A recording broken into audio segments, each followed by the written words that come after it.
live hopefully in 1988, and have a great 88.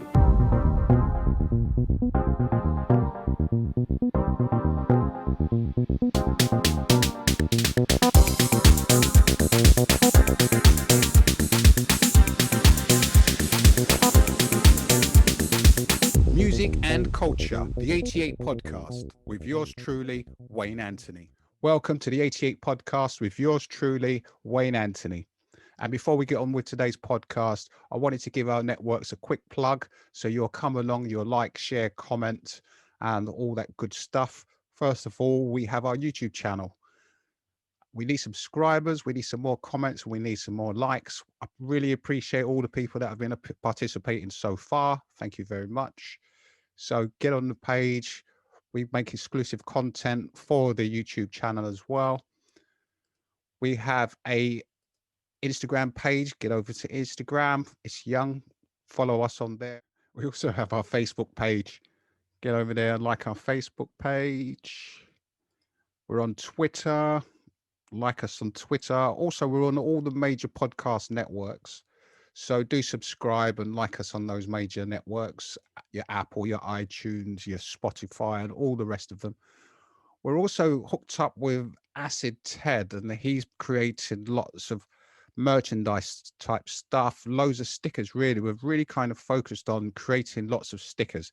There's 117 designs. It's on the Redbubble network. So do get over to Redbubble and look for Acid Ted, and you should find that store. We'll also have all the links down below. Now, if you enjoy exclusive art or limited edition art and not necessarily products that everyone else might have, I have some limited edition art prints. There's 3 prints in the series. It's the Only Love Conquers Hate series. This particular print is called The Frequency of Sound, and it includes lots of the pivotal tracks from that period and the producers as well. And although I couldn't fit all of the tracks from the period into this smiley, a lot of the tracks that really kind of shifted us emotionally are contained within. And this was number 1 in this series. And number 2 in this series is the Rebirth of a Nation, because the reaction to their Frequency of Sound was the rebirth of the nation. This includes everything that you'd expect to find in anything acid house culture orientated. We literally have all the promoters, lots of DJs, places, locations, club nights, all that kind of stuff. And number 3 in the series is the Assassination of Youth Culture, which is all real headlines from the newspapers between 1988 and 1990. As I said, they are all 100% real headlines. They all appeared in newspapers across the country. So there's 3 in this series. It's the Only Love Conquers Hate series. Contact me for more details. There's only 88 of each print, so get your hands on one of them now. And so on today's podcast, we've got someone that you won't normally see, someone that's behind the scenes.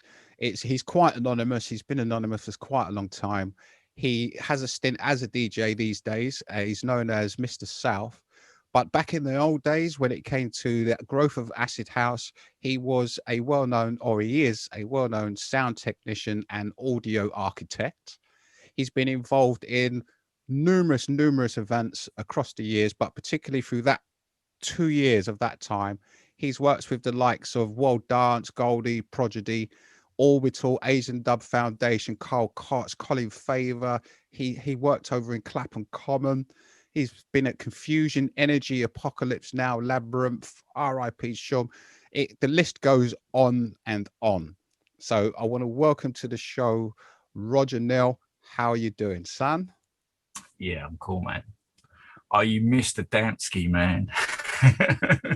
Sorry. Well, you just did it. You just did it. You just did it. Right, yeah. Massive. Well, there was loads that I actually didn't, because the thing about it, Roger, it's like you've done so, when we get to our age, and older, we've done so many things that, reading off a CV, fitting a CV onto 2 pages is just impossible, isn't it? Yeah, totally. So when I sit here, there's so many things I could have said that you've been involved in, that you've done, but rather than sit here all day giving you a 5-minute No. intro, let's talk about it now. And so the reason, I mean, it's great to actually have a face to the name. I'm sure many people will actually know the name and not necessarily know the face. And considering that you've worked in so many events and you were there from the very beginning, I felt like it was quite important that we got to hear your story, mate. And so I guess we should start with, because I'm like you know, people say, well, you know, what's your best part? And you're like, dude, you know, that's just such a massive question. So I'll narrow it down and say to you, what was you actually doing on the run up to Acid House? Okay, so in the run up to Acid House, I started DJing and collecting records when I was 14 and learning about sound systems through like mobile discos. I was DJing with my mate, Mr. Falsey, on Falsey Roadshow, and I learned a lot from that. And really, you know, that's what took me into it. Now, I was also doing parties. I started doing my own parties, and with a load of guys from around my way. I met George Kelly from Catch 22 and One Tribe back in '85 at a disco mix competition. And from there, we went on to form Catch 22, did a load of parties in and around London, mainly northeast London, Wood Green, up around there. We're talking the time of Soul to Soul. Soul to Soul were like playing the opposite streets to us, and TNT sound systems. I used to.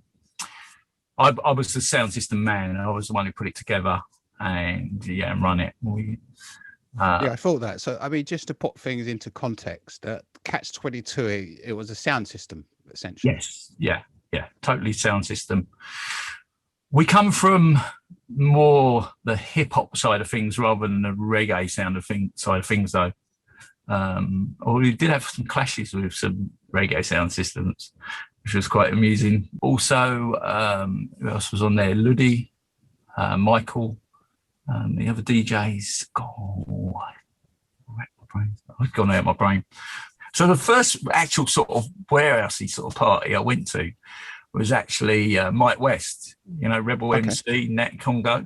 Yeah. And this is 85, is it, you say? 85, 86, maybe 86. I was trying to pin a date on it, but it's quite hard because like there's no real evidence, is there? You know, apart from your memories, For some reason, I didn't keep a diary. I wish I had. Who keeps diaries? Did you not keep a diary? All that just keep a diary about what? Oh man, I'm amazed at the amount of stuff. Mate, I'm from Hackney, dude. You can remember, like no one keeps notes, mate. That's evidence where I come from. That's exactly I say that is one of the reasons why. It's like self-snitching, mate. That's who I see in, mate, where I come from. I love that. That makes sense. Yeah, that's exactly the way it was, wasn't it? So yeah, and I was a dancer. So I used to go. Cool. I didn't live in London. I grew up in East Molesey. You was a dancer, did you say? Yeah. Yeah, and I used to go up to Covent Garden to dance. What type of dance? Don't brush over that. What type of dance? Jazz funk at the time? Jazz funk. I was into jazz funk, but that was like when I was at school, you know what I mean? It was just a bit too early. But mainly electro, hip hop. Okay, come on, son. And I was a break dancing in that. Yeah, a bit of popping and you know what I mean? And I still pop. I still love it. Because I think we're the same age, aren't we? You're exactly the same age, you remember? God, son. Yeah. So I know the exact period you're talking about, mate. So, I used to go to Dance Works, which was in Covent Garden, and go and dance. This guy teaching me to pop and a bit of breaking. I wasn't really a break dancer. I was more of a robot. You know, I can do the thing. That's quite posh, though, isn't it? Going to a dance studio, where they're learning it in the streets on bits of cardboard and that. You're in some dance studio. I suppose so, but You know, I don't even remember how. I think I used to go to Covent Garden because people used to go to Covent Garden Pop. Yeah, for sure. It was a rich bit of talent around there, wasn't it? Yeah, some wicked. Well, you know, some wicked people, some wicked. The crews that are up there. You know, some of the best. Sure. And that whole time when people would be, you know, pop in and break darts and all that stuff in Covent Garden. I mean, that really introduced a lot of Londoners and a lot of tourists to break darts and pop in. Yeah, exactly. Have you heard of Popping P? No, I can't say. You know, like some things. My memory is really good. I often tell people I've got a photographic memory, but there are just some things that are just faded. Okay, I'll give you the names. I'll give you the photograph. He was in. I guess it's that criminal training, conditioning. You know, you just tended to forget names. Like, you know, only the face was important. I don't know, you know, but names are not great for me. He's in breakdance, right? Yeah. I've seen the films. He's the one with the Pink Floyd. I think he's got a Pink Floyd hat on or T-shirt. Yeah, he was a Londoner who went to America and made that film, and he used to pop. Cool. On. Yeah, he's a wicked dancer. So I think I met this guy. So those guys, they were your inspiration. Well, they're the guys I was dancing with. Oh, okay. Sorry, of course. So, like, you know, this high level boy going out and, like, you know, dancing in a proper dance studio. I mean, I did go to dance classes. It's like line disco dancing, because that's like that time, you know, Malibu disco dance. Do you remember that? The disco competition? Did you ever go for that? I think I may actually. I might just on the fringes of my memory. Yeah, it was a long time. You know, it was back then in them days. Malibu was a treat. Do you remember that, Malibu? So when you was doing all this dancing, was the aim to become a professional dancer? No, I was just doing it to enjoy it. The street moves. Yeah. You know. So tell us a little bit about it. Yeah. So you're going to the dance studio. Yeah. You're learning how to pop, and because it wasn't really breaking, because there was different stages, wasn't there? So you really you're learning how to pop and stuff. Yeah. Yeah. It started off with a robot. I can do robot and pop in and. And then I'm curious, yeah. So then, what, you go out and do it in the streets later? You practice it in the streets with your boys? Did you have a crew? Not round my way. No. Not round my way. Not round my. No one round my way. No one was into it. It was just a real. Where was you from? Tell us where you're from. So I was from Surrey, from East Molesey. You know, and I was just ahead of the game so far. Yeah, how did you get to hear about it all? So the break dancing, popping, just the music. You know. I think I saw Wild Style, the movie, really early on. And I've got the record. And I just love that. You know, the scratching and the crews, and I just and then I don't know. I was just, you know, when you're young, and I was going record shopping. The record shopping was like social media back then. Do you know what I mean? You go to the record shop and you'd be flicking through, you know, looking at records, and you get them to put it on, and then, you know, someone in the shop would start talking to you because they were like, "Wow, man, so we keep tuning." You know what I mean? In fact, it's how I got into Soul Incorporated, was through a house tune, chippy like this, right? And, Chippy, Chicago.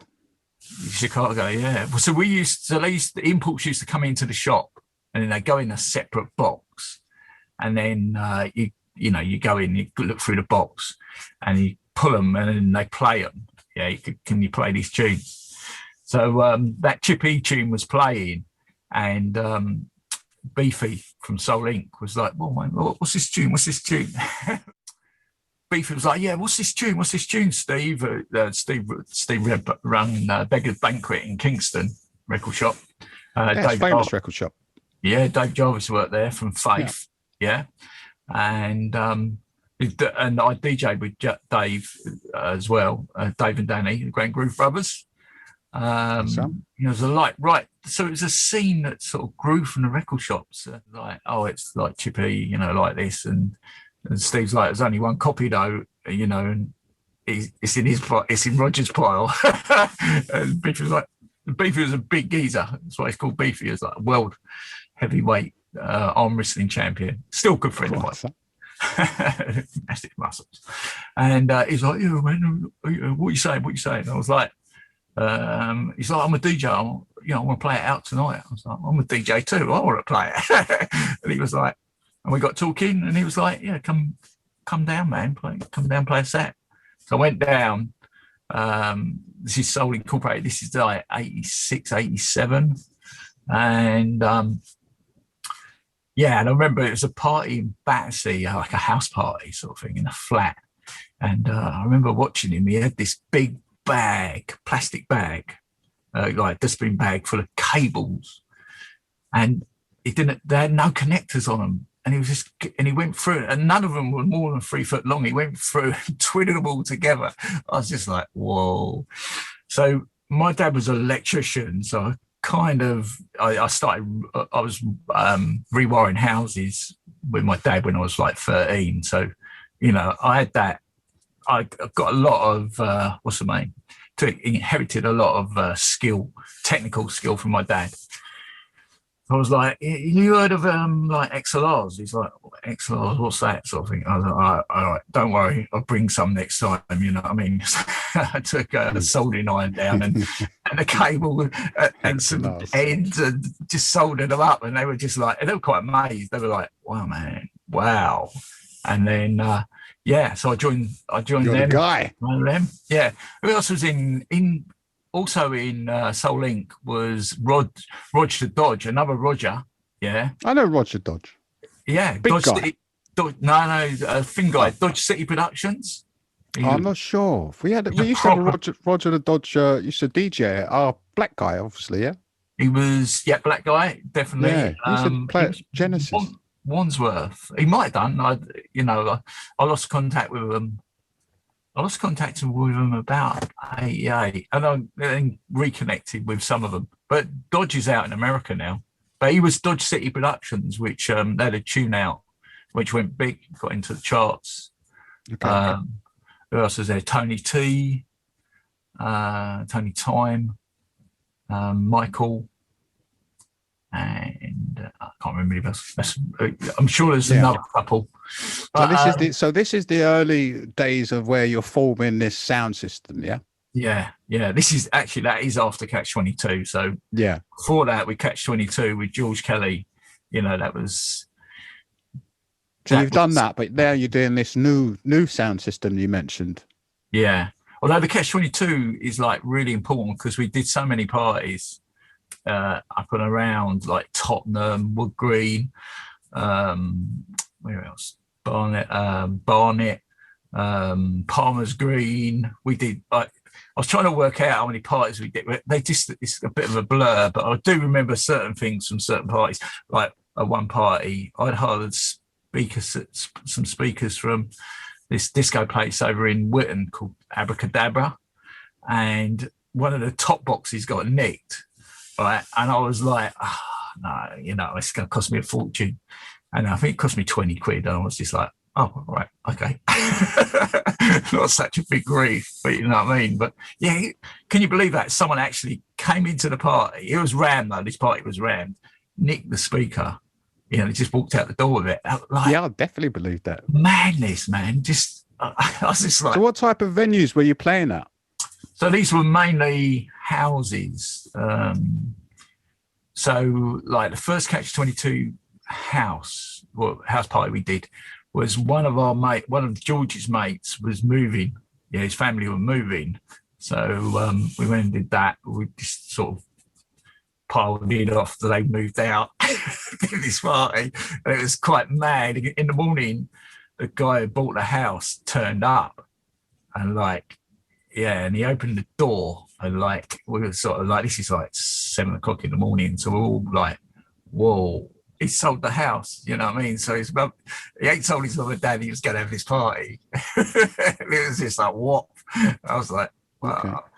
Okay. Anyway, the geezer come in and it was a mess, I've got to say. It was a bit of a mess. And the geezer was like, that's all right, don't worry, boys, we're going to redecorate. It's just like, oh, result. Yeah, and he stayed for about half hour and then went. So how did you initially come to hear about Acid House, and where was the first place that you ever went to? Okay, so what happened was I was at Café de Paris on a Wednesday night, and there was a guy there, Michael, who like sharply dressed geezer with a cane, cheese cutter up on, and he said to me, "You're a DJ." I was like, and I looked at him. I was like, I was on my own because I used to rave a lot on my own because, you know, I still haven't found anybody to rave with from back in my ends, if you know what I mean. And I was like, yeah. And he said, yeah, Catch 22. I've seen you play house parties. I was like, okay, yeah. He's like, oh, I've got a gig. Do you want to come and play? I was like, okay. You know, where is it? He goes, it's Clink Street. Okay, fine.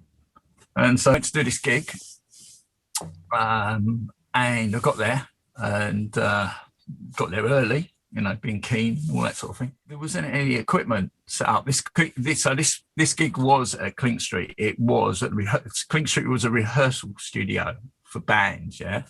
Okay. And so they had equipment there already, sort of thing. But what year is this? This is 88. Right? And I've got the date because of it. I know it was June, and I've got a feeling it might have been June, early June. So we're there, we're waiting, and the studio manager comes around. Norris, his name is, and I was like, "Oh, who's going to set the equipment up?" You know, it was just like a pile in the corner. This is before, you know, it wasn't my equipment.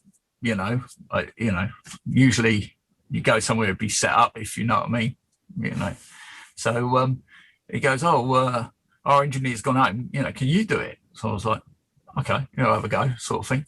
So I set the equipment up, and I think it got to about 9-10 o'clock, and I was like, well, "What's going on, Michael? You know, where's this geezer? Larry, his name was. So I went for this geezer, Larry."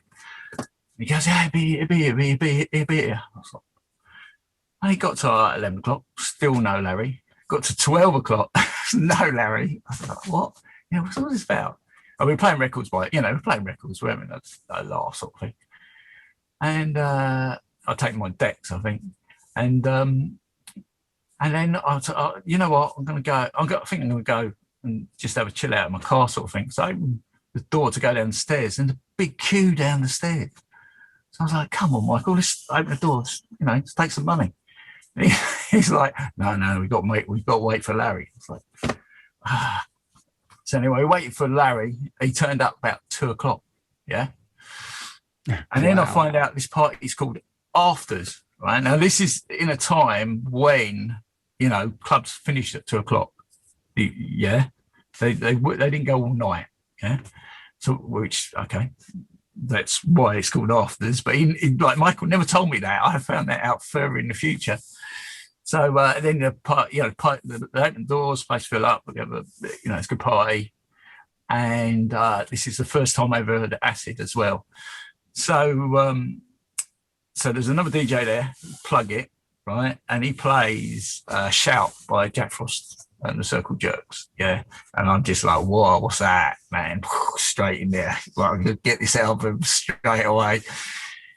So it comes to the end of the night, and like, so may I ask you, right? So during the course of this night, they're playing like acid house and house, are they? Yeah, house mainly. You know, it was, you know. And so was that kind of a new concept to you, having coming from that hip hop, you know, jazz, funk, rare groove kind of field, electro? I was playing house. I was playing house in '87 or Catch 22, and Soul Inc. Like No Way Back is another one. Adonis, yeah. And you know, this brutal house, Nitro Deluxe. Big track. Wicked tune. My Fun by Ray. I had all those, all on import. You know, I love that sound. I was just, as soon as I heard it, I was banging into it. And then, so I mean, I could. Yeah, so I mean, I love going back through my because I was going to record shop like 2-3 times a week. You know, just scanning to find, the tunes and find things that people didn't have. We come from the rare groove days, so things like Dexter Warsaw, Life on Mars, Fred Wesley, Blow Your Head. These tunes were not like, and back then at that time the whole sort of entertainment industry was controlled by the majors, and the club. Sure. Well, there was a playlist, to DJ back then, you had to play the playlist. If you didn't play the playlist, they didn't, you weren't employed. Yeah, I mean, obviously we're talking about commercial networks, we're not talking about pirates. So there was this DJ Plug It, and he was playing a track off this album. The song he was playing was, I think he played the whole album actually, but Shout by Jack Frost and Circle Jerks is the one that I remember. And it's iconic. It's an iconic tune. And actually, I read the other day that, Acid Man by Eddie Evil Richards, or Acid Man by Acid Man, Jolly Roger, is actually that tune extended, and he extended it and then cut a dub of it, and then someone heard it and said, I want to put it out. So that's where it's the same tune. It's just an extended version of Shout by Jack Frost and the Circle Jerks. And that was a track that you heard that night at Clink Street, and that was your first acid house track, yeah? Yeah, definitely. Wow. Definitely. And it must have been quite a surprise, because obviously acid house, because house music was obviously, quite gentle so and quite, It was so different, wasn't it? It was mellow. What was your first acid tune? Mine personally, I think I remember the earliest time, and it was probably that when I actually took notice, it was actually a CD, and it was around, I mentioned Gary Harvey and a couple of my pals who actually took me to Camden Palace, and it was with those boys. And I think it was like around that genre, it was Salsa House, Richie Rich. That's house, yeah. It's a big tune. It's not a personal favourite. Yeah, that's what kind of brought me around. Richie Rich, he did the mix of the Jungle Brothers as well. I'll house you. The good mix. Yeah, well, I shouldn't say that. I mean, they're all good. It was his mix that broke it.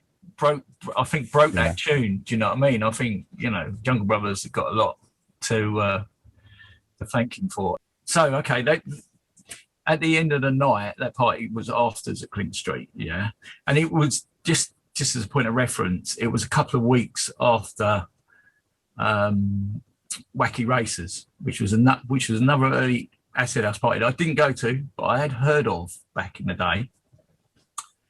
And so at the end of the night, so I don't really know this Michael, and I don't know the rest of the guys. I'm sort of there on my own, really. You know what I mean?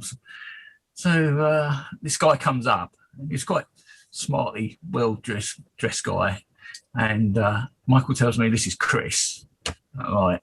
And I'm looking at him, and he's like, oh, sorry, lads, it hasn't been that good a night, sort of, I haven't got any money for you. And he had this big watch in his pocket, right? And I just wasn't having it. I just looked at him and went, what's that in your pocket then? What we've got to do, pick you up and shake it out of you, sort of thing. So he took me over to the side, give me like 100 quid, said, I'll sort you out in a week, I'll let Michael know. So fair enough. Got 100 quid. I was quite happy, sort of thing. Anyway, I get a call from Michael in the week, and he says, Chris wants you to come down the WAG, play a set. I was like, hey, all right, no worries. I was thinking, what's this? And then and by Chris, you mean Chris Sullivan, yeah? I mean Chris Sullivan. I just didn't know, Yeah. I mean, I used to go to the WAG, but I suppose at that time I wasn't really taking notice of who was who or what he was doing, what I hadn't really got clocked on. Yeah, Chris Sullivan owned the WAG Club for many, many years, so he's well famous. Yeah, he's a nice guy. I'll give him that. I was a bit rough at first, and probably, what I mean. You came to a Genesis party. Yeah, So he said, so I play like sort of semi-standard set for me, things like Dexter Walks All Life on Mars, a bit of James Brown, a bit of house, I had it rocking. The place was rocking. So then Michael comes up to me at the end, gives me some money, yeah, and then he says, "Yeah, Chris don't really like what you play." And I was like, "Yeah, fair enough, and well, right, whatever." Having that sort of teenage attitude, so I just bowled out there. So the next night I go there, yeah, because it's Love, yeah, Dave Durrell, Love at the Wag, very famous night. Dave Durrell and Fat Tony. So I get to the door, and like I've been going to the Wag. It wasn't like a place that I used to go there and dance. And I get to the door, and Winston, the bouncer, says to me, "No, mate, sorry, not tonight." I was like, "What?" I was like, "DJing here last night." He's like, "No, you've got to come in. It's a different night, mate." And then Fat Tony bails down the stairs, and I was a face. I was clubbing a lot back then, so you knew everybody. It was very like all interlinked. Fat Tony's like, "What are you doing there? Are you coming in?" Because he says, "I can't come in." And Fat Tony just lifts up the rope, the velvet rope, and just come in. So I passed Chris at the top of the stairs. And I never really thought about it until the other day, but obviously, it was a sort of a semi bash. Anyway, at the end of the party at Clink Street, the studio manager Norris comes up to me and says, "Hey, do you want a job? Working in rehearsal studios?" And I was like, "Yeah, okay, yeah, I'm back there the next week." Working at rehearsal studios, setting up so Clink Street was a rehearsal studio for bands. There were like people like Misha Paris was in there rehearsing, and so you go in and set up the equipment, guitar amps and microphones and all that sort of thing. So I was there for about a month doing that, and like it wasn't every day; it was on and off. I was working at a video shop at the same time as well. So I goes in on a Sunday. And like I heard, I knew there was parties going on there. The RIP parties were going on. So I said to the owner, Ray, "Is it all right if I come down?" And he's like, "Yeah, come down. They keep an eye for us, mate." I was like, "Yeah, no worries." So I started going to Clink Street parties, and Clink Street was. RIP. So you started going to RIP, basically. I started going to RIP. Very famous outfit. Yeah, very, very. So I started RIP at Clink Street. It was really hard to get in there. It wasn't a place you could just bowl up. You had to know someone. So, but because I was working there, they couldn't say no. They were like, "Yeah, all right, mate, you can go," sort of thing. Anyway, it was only a couple of weeks, and then I went in on a Sunday to work, and there was another guy who owned Clink Street, whose name was Richard, and then they had a party on the Saturday night, and they used the ground floor and the third floor at Clink Street, yeah, and the stairs just had all this rubbish down them, and like Richard's like, "Oh, you've got to clean the rubbish up on the stairs." So I was like, "No way, mate, that ain't in way. You're going to give me some extra bunts, you know what I mean?" He's like, "No, it's in your job description." I was like, "Yeah, in my job description." I was like, "No, you can, and he was like, and I walked out. I just walked out. I was just like, "No, not doing that, mate." So I went back up there in the week because the main guy who owned it, Ray, he was a proper geezer. I really liked him. So I sort of went up and I was like, "Yeah, listen, I need to apologise. I'm sorry. I was a bit out of order telling him to, get on his way," sort of thing. Ray was like, "Oh, no, mate, no worries." He goes, "You know what? I would have done exactly the same thing." "Do you want your job back?" I was like, "No, not really." But I saw Norris. So, and at this time, I started DJing a little bit before that with this geezer, Stacey, in my own crew, Stacey Tough. And he was working at the shop where I used to get all the equipment from, Abracadabra. And so I said to Norris, "Listen, if Paul wants any lighting for his parties," because it was really dark in there at that time, right? There was no lights. I said I could sort him out, you know what I mean? It's like, okay, next week, in the week, a couple of days later, Paul rings up. oh, you do lighting. Do you want to come down and do some lighting then? That was it. I was at Clink Street doing the lighting. Excellent. So you was at Clink Street doing the lighting for RIP, R.I.P. Yeah. Was it Raving Peace or what was it? Yeah, right. Well, I don't know. Raving Yeah, Peace. it's different Yeah. versions. What's your version? Oh, Raving Peace, I think. I don't know, because he never. Yeah, another like Transmission in Yeah, Peace he or did, something. he did loads. Zoo. So, I mean, it went on for quite a while. And then there was a point where we were doing Friday, Saturday, and Sunday, and coming out on a Monday morning, right? Like, and I'd never because I'd never worked in the city or been up in the city in the daytime, so I didn't really know what it was like. But you come out there on a Monday morning, and there's this suits flying past you with briefcases. You're just like, what? What's going on, man? Dude. This is like madness. That is nuts. Yeah, because it's very busy around there. It's in the middle of the city, and Clink Street was a former prison or something, wasn't it? Yeah. So it was right by London Bridge Station, isn't it? And like, it's cut through for all those city bods. And it was just madness. It's like something out of a video, when you see. I don't know if you've ever seen where they all walk across London Bridge as well, like all the suits with their briefcases, Yeah, sure. I know exactly what you mean. And I'm just thinking, though, the Clink Street is near London Bridge, and Borough Clink Market Street as well, right by Borough Market, right at the end. And at what point was it a prison? Would that have been Jack the Ripper days? 15th century, 15th century or something like that. 15th century. Something like that, yeah. It goes. Wow. It was I think it was the first debtors' prison on the south side of the river. The first debtors' prison. Yeah. So if you didn't have any money, that's where you went. So I only know this because because it got raided, and it got closed down, and then they decided to turn it into a museum, and they turned it into the Clink Street Prison Museum, and I actually did the sound effects for the museum. So they got like a speaker. Oh, very cool. Like screams and all, like BBC horror sound effects and all that. I remember Ray saying to me, because I said, I'll sort it out.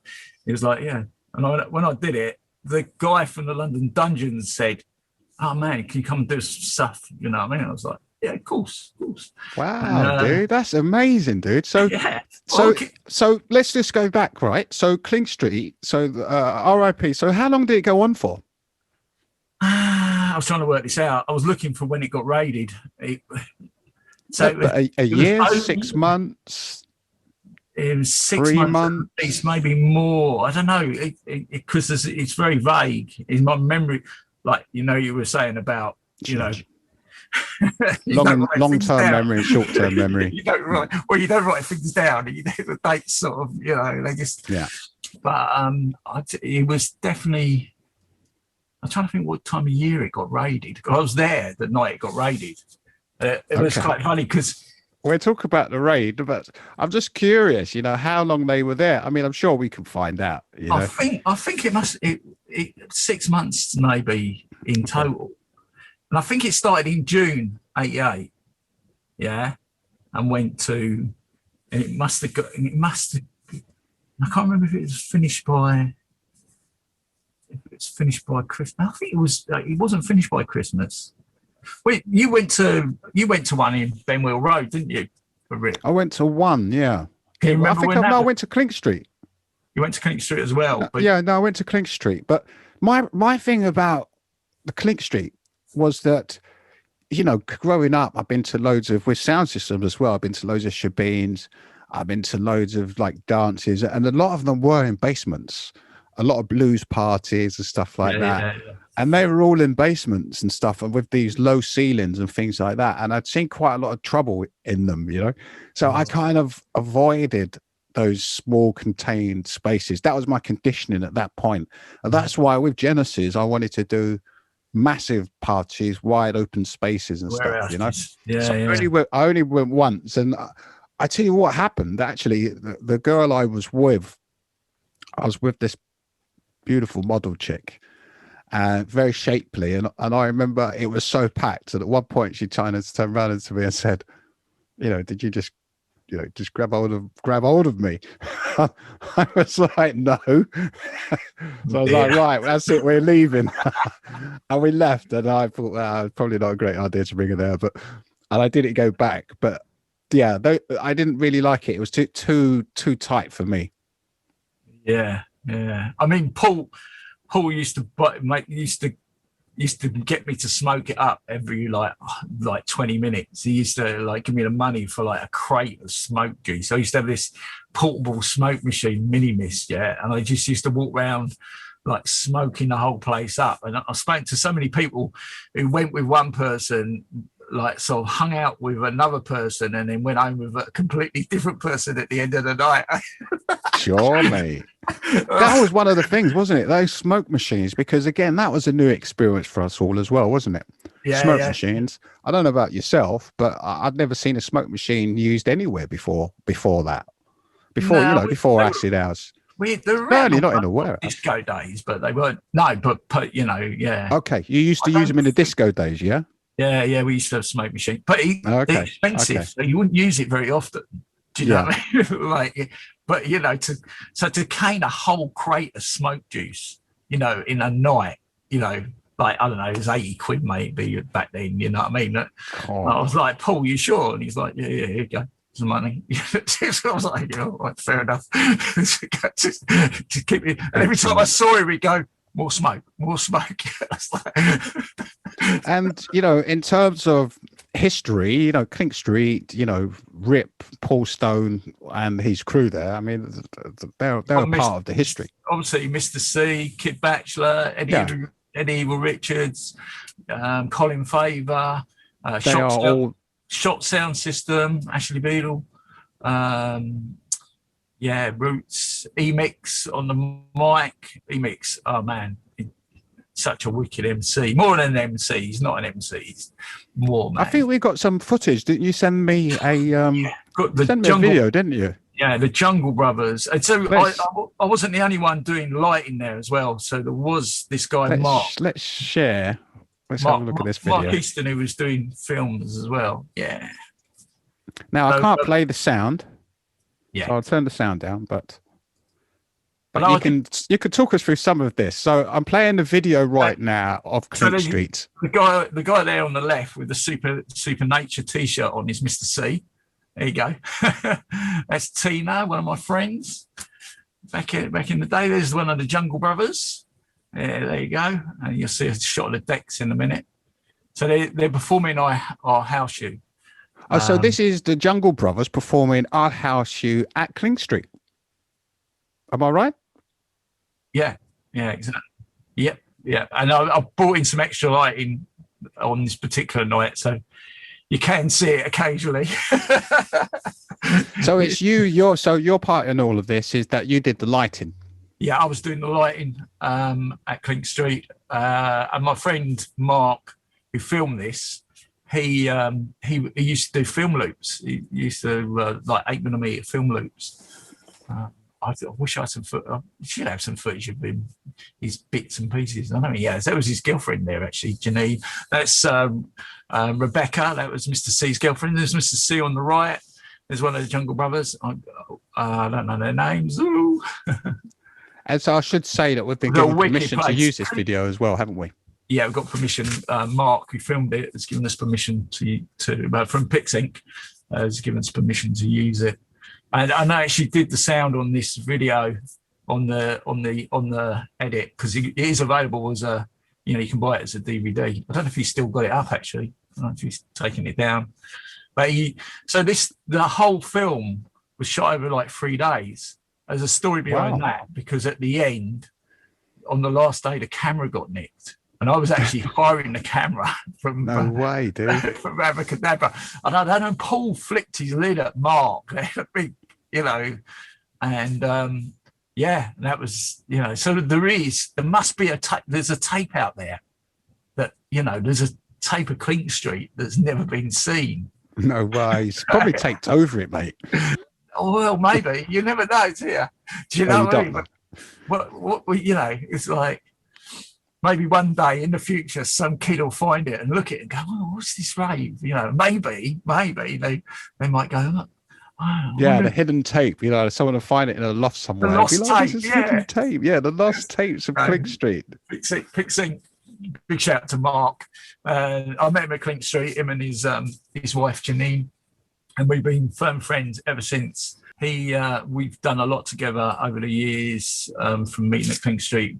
He's a filmmaker. He's made a couple of animations. He got bang into animation. I did a bit of animation as well. But me and him worked together on quite a few tracks. I was by a Toxic Corporation back in them days, and he did a thing called M25 and Planet Orange, which I think they're available. I think he's put them up. You know, you can go and buy them. Proper old like 90s graphics, and rave graphics. Yeah. Cool. So let me ask you. So Clink Street got raided. Yeah. So I was there the night it got raided. It was quite amusing. So, like, from the parties I've been involved in, you know, the police, you know, you get a sense when they're around, and I think I was chilling out in my mini, because I back then I wasn't into taking drugs, so I was a straight-ed sort of thing, and So you've done a lot of sleeping. a lot of dodos, sort of semi-meditation, I suppose, in a way. You know what I mean? You sort of, you know, Tingly mouth. chill out. You know what I mean? Like, you know. So I've been outside and I went up to get a drink or something. I went for a walk to get away for a little bit. All around the corner, there's 6 riot vans lined up. And I was like, "Oh, here we go." You know what I mean? So I went back to the door and I said to like the main guy, Clifton, like 6 police vans around the corner. And he looked at me, he goes, "Are you joking?" And I go, "Why would I joke for a start?" I goes, "You don't believe me, go and have a look yourself."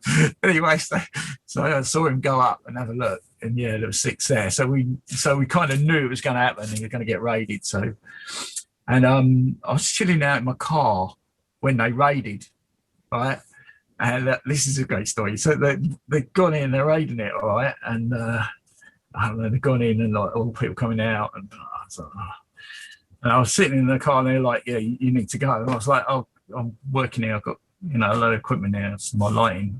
I was like, you know, and they were like, "Okay, you can wait," sort of thing. And the police officer goes, "Where's your tax?" Like, on my car. I was like, "Oh." And I didn't have tax. I'd taken it out because it was out of date and it was on the floor. So I just picked it up. Different charge. Just picked it up, licked it, stuck it back in the window. My mate who was sitting in the car with me just looked at me because he saw it was like not in date. And the police just looked and he didn't suss it. I was just like, I just like shook his head at me like, yeah, you know, it was a move. So yeah, and then once they raided it, and Paul's brother got nicked and got charged for selling alcohol, I think. And Mark, rest in peace, Mark, because he died a few years ago, unfortunately. He's a lovely geezer. Sure. So Clink Street's been raided. You're out there. You need to get your gear. Yeah, they eventually let us back in, you know, once they'd secured the premises or whatever. Just went and took the stuff down. It's slightly early night. I think they didn't raid it till like 6 o'clock in the morning. So or 6 or 5 or 6. We used to go to like 8 o'clock at Clink. Yeah, it was some nights. It all depended. I think, you know, depending what mood Paul was in. If he was in a good mood, it might go. Or it depended if he was DJing. Actually, I noticed that.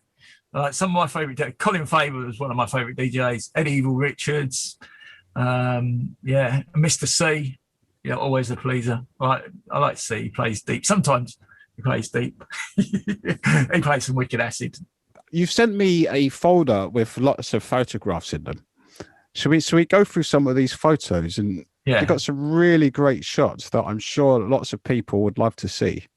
So let me go through some photos and then you can kind of give us an idea of like what was going on and stuff. Okay, here we go. Right, so I mean, there's some historic events here, like obviously Apocalypse Now. Yes. So Apocalypse Now. At this time, I was just raving, and I played on a pirate radio station, Touch FM, back in the day. I'm trying to think what year it was, and I met, must have been like 87, I suppose. I met Tamsin, and we just started hanging out together and raving together. So Tamsin's actually in there. So on the right there, do you want to? Yeah, on the right, that's Tamsin. So yeah, on the bottom right hand corner, that's Tamsin. And I think the guy, I think he's operating the light, and I think that might be Jazzy M. No, the guy in the Apocalypse Now t-shirt at the front. And then the guy right at the back by the Apocalypse Now poster is Gary Hasselman, you know, from They Call It Acid. Yeah, R.I.P. Yeah, R.I.P. as well, yeah. Yeah, so Apocalypse Now. So how did you come about Apocalypse Now? So Tamsin had heard that it said there's a rave in Wembley, you know, let's go. And that was it. She blagged the guest list. Tamsin knew quite a few people, you know, back in the day. Yeah, and sure. And so there's Lisa Loud on the decks. I should say to people that are listening. It's Lisa Loud. Lisa Loud on the decks with Gary behind her. I'd love to know who that guy at the bottom of the picture is. We should actually talk about Gary a bit, because Gary, this gentleman here, yeah, he basically he didn't create the Acid House chant, but he was certainly one that created the styling for it. So that track, was it They Call It Acid? Was it that called that They Call It Acid? D-Mob. Yeah, by D-Mob. Yeah. Gary, he was the chap.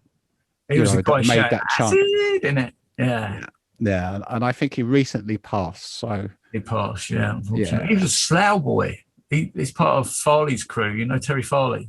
Sure. Boys Own. He was part of the Boys Own crew. Yeah. I don't know. And then in this picture, we've got the famous Lisa Loud. She was playing at Spectrum and Future. And Lisa Loud and Nancy Noise. And I met them at Spectrum, Lisa Loud and Nancy Noise back in the day. So I love this picture. I don't okay, I've got a clue.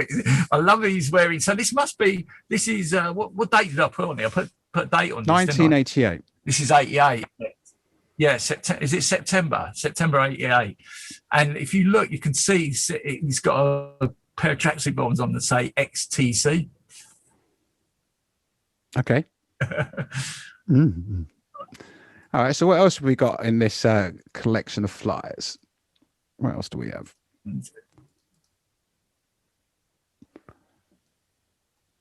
Confusion. Yeah. Let's talk about Confusion. What did you do at Confusion?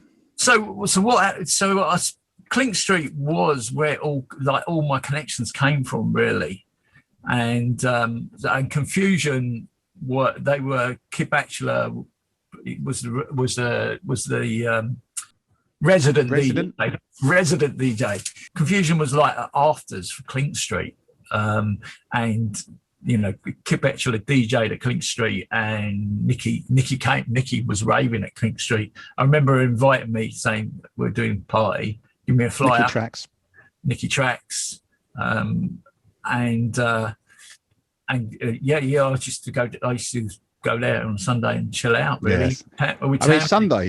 Yes. Sundays were exclusively for Confusion and Nikki Tracks, Kid Bachelor and all that lot. What they had going on down there is like very soulful. It was very musical orientated. I have to say, I didn't go there many times. It was quite simply slightly more eclectic house vibe. There wasn't much acid there, if you know what I mean. And you might get occasional acid track. Roots, sure.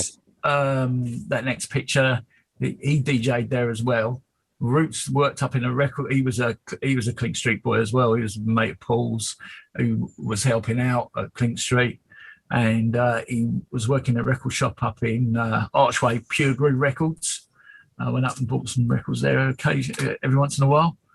Sure. And that on the left there, that's just a bit in that Roots picture. That's just bit of Norris's face. It was the you could just see. I wish I'd like pulled out a little bit, you know, got that feeling. And that's Tamsin. Cool. So what I was saying was the confusion. Tony took me down there one night. Tony, Sunrise Tony. We did a party, and he took me down there, and I met Nikki, bless her.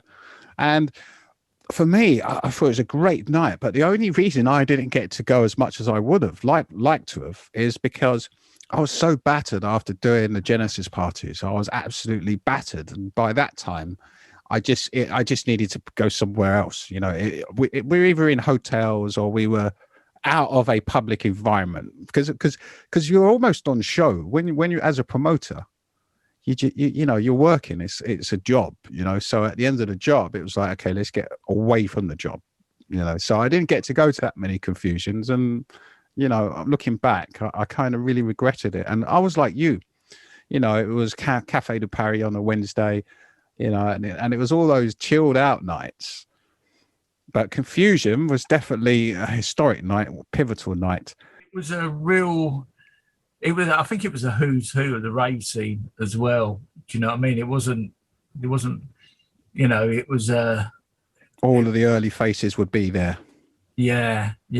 And like, but it wasn't pretentious though. It wasn't pretentious at all. I was reading the other day that like Tony Humphries played there. I mean, I don't know where, you know, I didn't go every week. You know, it was the same as you know, like when you're working, it kind of takes it out of you. It's not, even though you're young, sometimes you just like, you don't feel like going. And, sure. And that's how I was. By that time on a Sunday evening, you know, I didn't want to move, didn't want to go anywhere. That was those days, because the build up, remembering that it's not just about the one night. You know, we'd spend a week searching for warehouses. You know, we might find a warehouse the last minute, then we have to clean up the warehouses, and then you have to hope that, you know, police don't find you. Then you got to hope that, you know, gangsters don't come and rob you, and you know, and then at the end of all of that, you know, you hope that, you know, I mean, there never ever was any fights, but you know, it's still in the back of your head. Hope there's no fights. Hope there's no trouble. Hope no one has any, you know, overdoses or accidents, you know, anything like that. So it's a massive stress and it's a massive worry. And so once it's, you know, you kick everybody out of the building and you leave the building and you've still got your money, because at the end of the day, you still have to leave that illegal warehouse.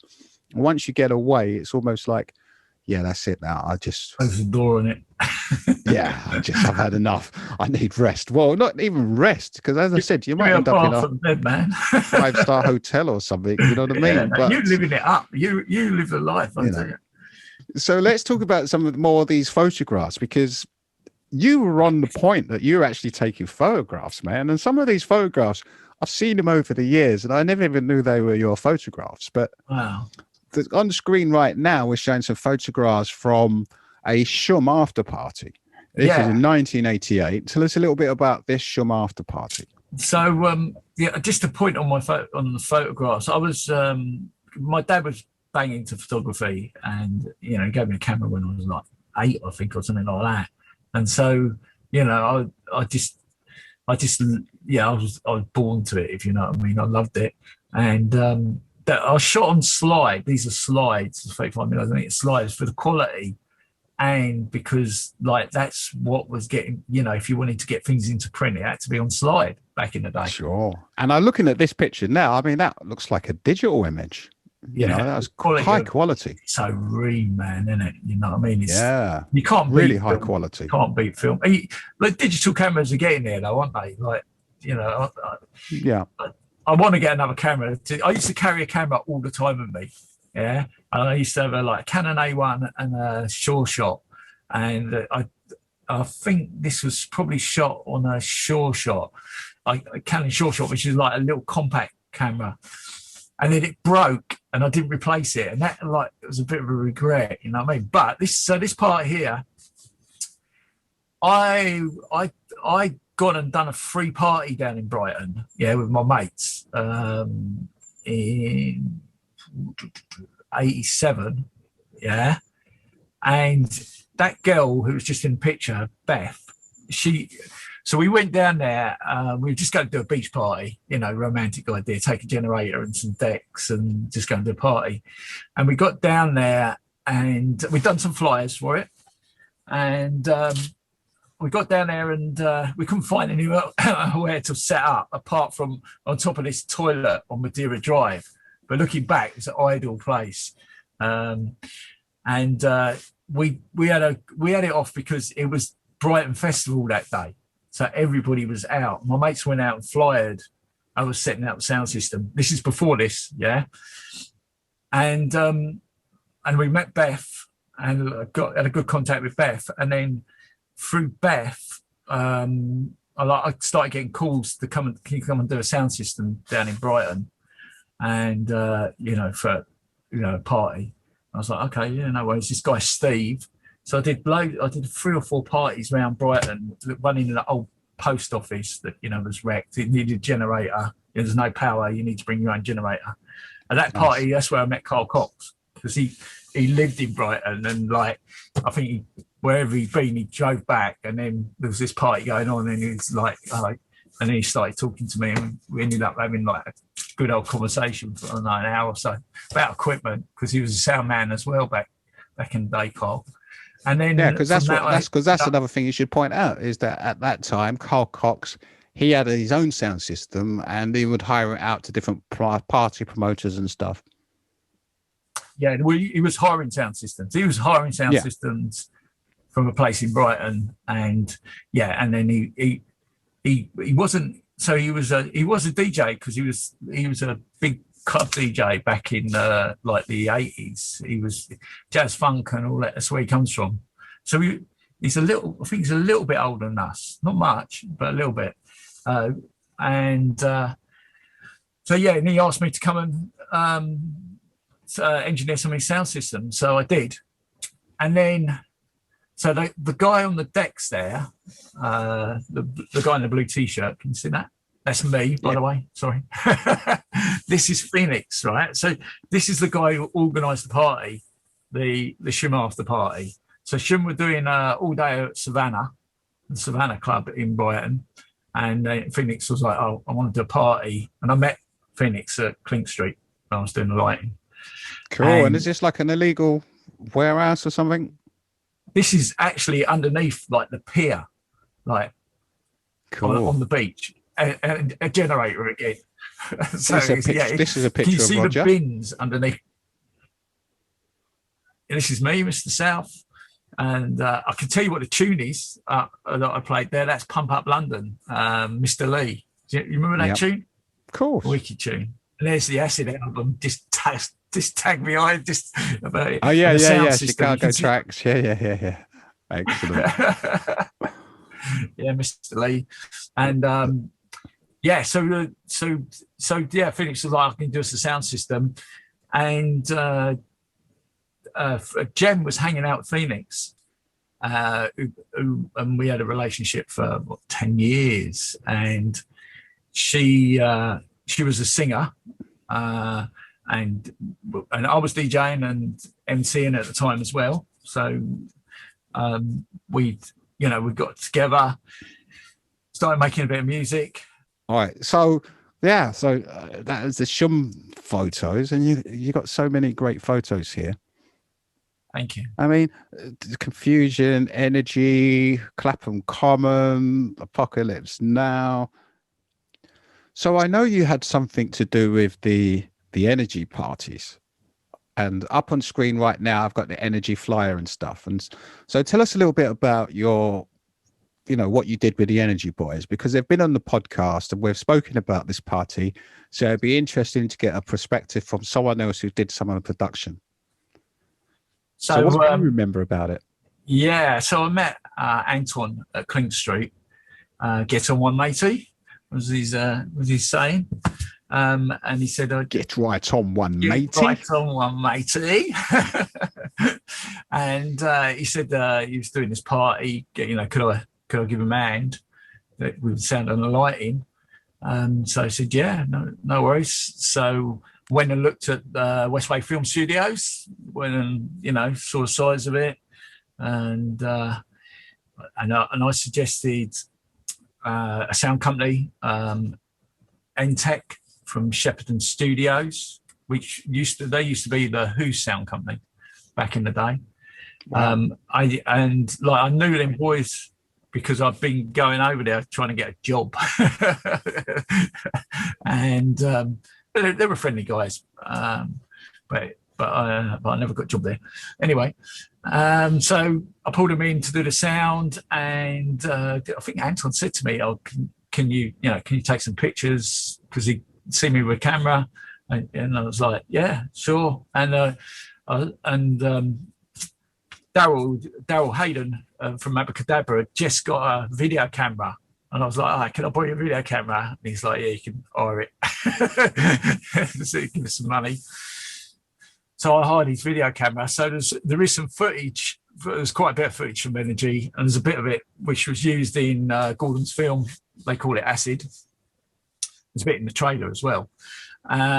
So I helped. So basically, I went there on the day and helped set up and filmed the setting up, and I was there. Pretty cool, dude. And that must be quite exciting because at the time they're building these sets.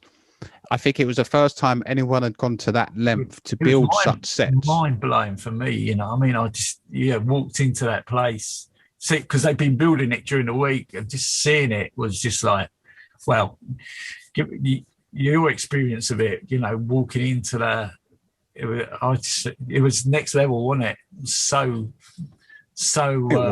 It was an amazing event. The production was such high level, and Anton, he did such a good job, and Tintin, and I mean, I know Jeremy's kind of focuses on the business end of things, but I think Tintin was mentioning that he brought in an artist. But I think when I spoke to Anton said that he was the one that brought the artist on board. Oh, right. Okay. So, I mean, that's kind of what Anton said to me, but regardless of who brought him on board, absolutely amazing production. Because Adamski played as well. And I think the Unit 4 pictures there, that Unit 4 boat party, that's where I met Adamski.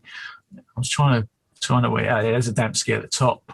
We'll get to Adamski. Don't worry. Adamski played at that. Yeah, so Adamski, we've spoken to Adamski on the podcast as well. Adamski played. Hey, there he is. Adamski played at that event, mate. It was such an awesome. You know who else is in that picture? You know who else is in that picture? This chap here. That's Jimmy Polo. The guy at the front is Adamski's manager, Phil. He used to run the Pretty Prince,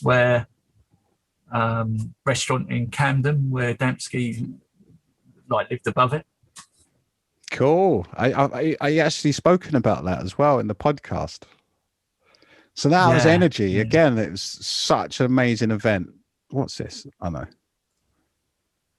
Yeah, mate. I mean, that they really, really set the tone from then on for large scale events.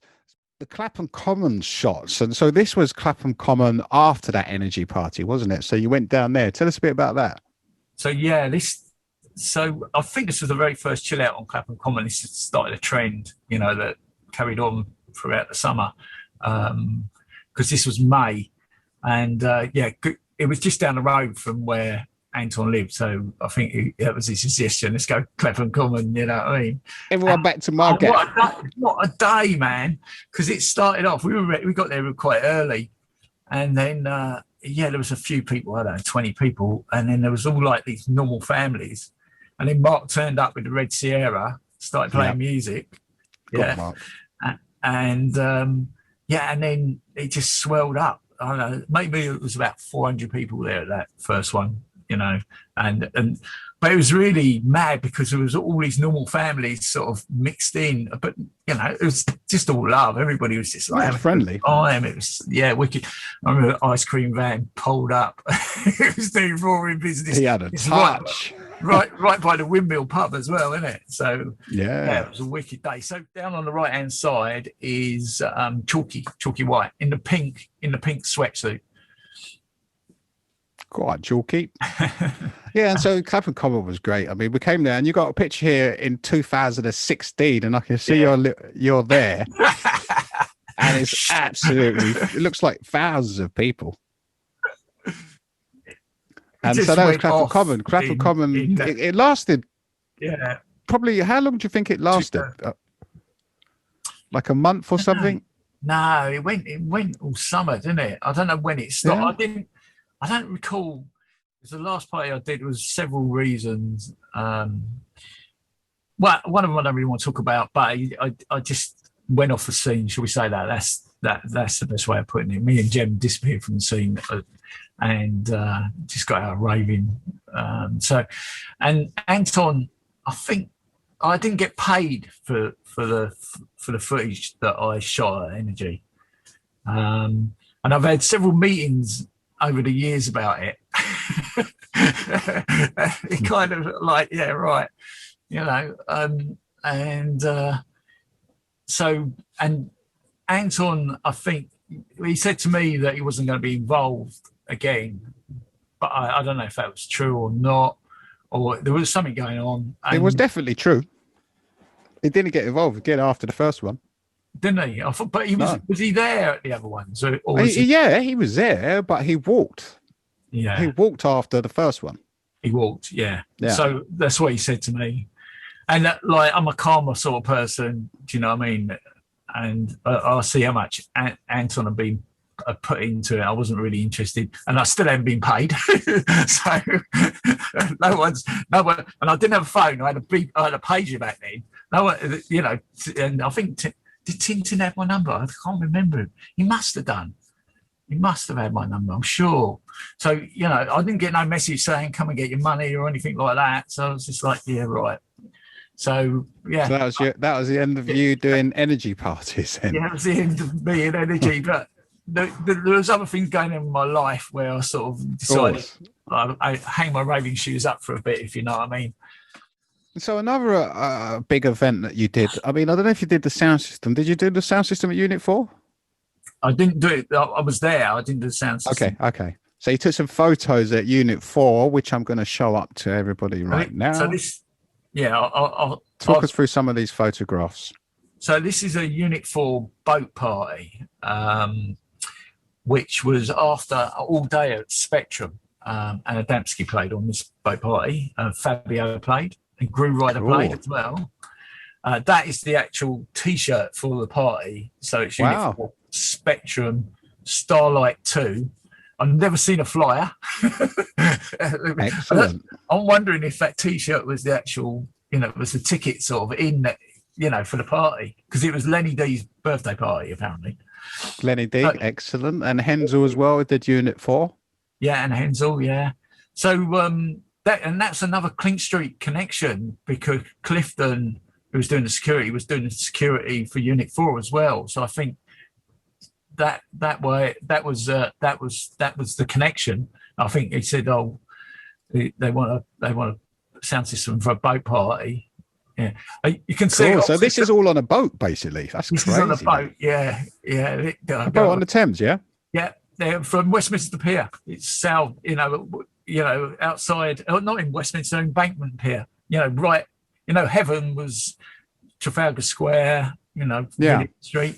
And so you was actually sailing. You was actually sailing. You was actually motoring down the river. I don't remember much of going up and down the river, but I got a clue. Yeah, of course, you're inside. Yeah. I was just fussing around with the sound system, like, making sure it was all working. And so tell us a little bit about Adamski's appearance. So Adamski went, and this is before Killer. This is when he was playing NRG, and other tunes. So, and this party, Natalie was telling me, Natalie Williams, who went on to be his girlfriend and they kid together, was telling me this is where she met him, where she heard him play. Oh, cool. And she was there with Fabio and Gru, and she was like, what's that music? What's that? Who's that? What's this? You know, and I'll see she dropped a comment on, she says there's something about his Force One trainers. There you go. And Nancy noises like, oh yeah, those trainers. God, son.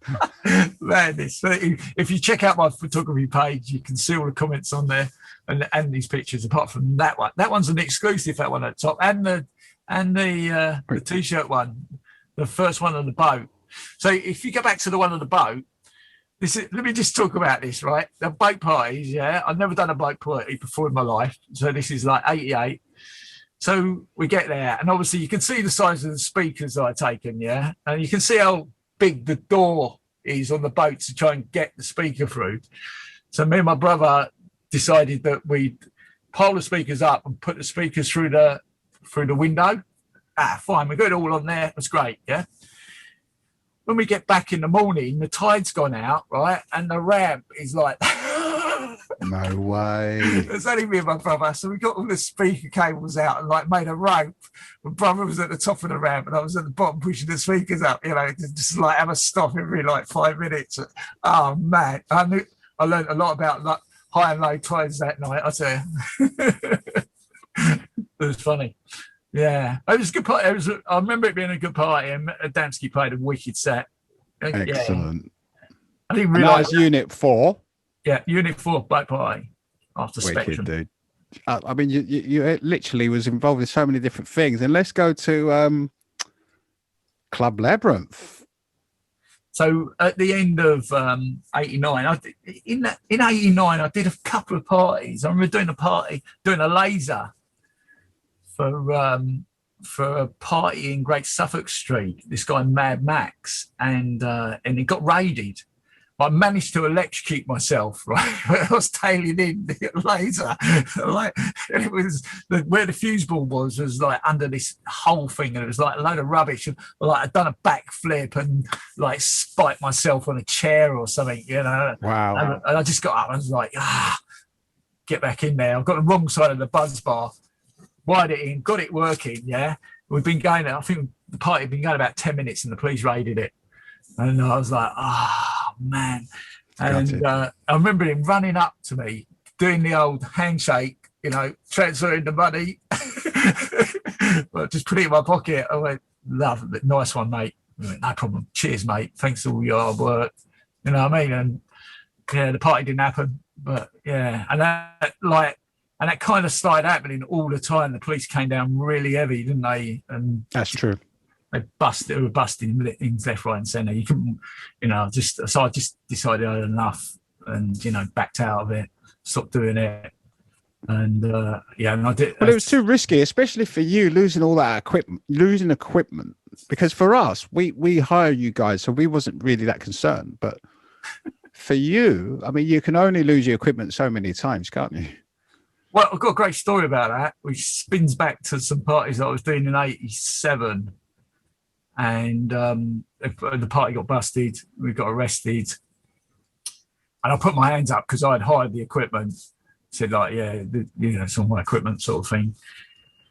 And when they raided it, they sent one cop in on his own, right? And he came in. It was a bit like Keystone Cops. He was running around with his truncheon, and literally he said to me, "Get up against the wall, like Whitey," and he tapped me on the back of the head with his truncheon. Like, I wasn't resisting or anything.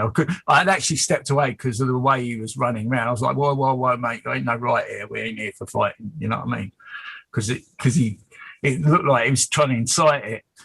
And so anyway, the police came and they got in, and then I put my hands up, so I organised it. So they took me off down to the station and tried to do me for trespass and criminal damage.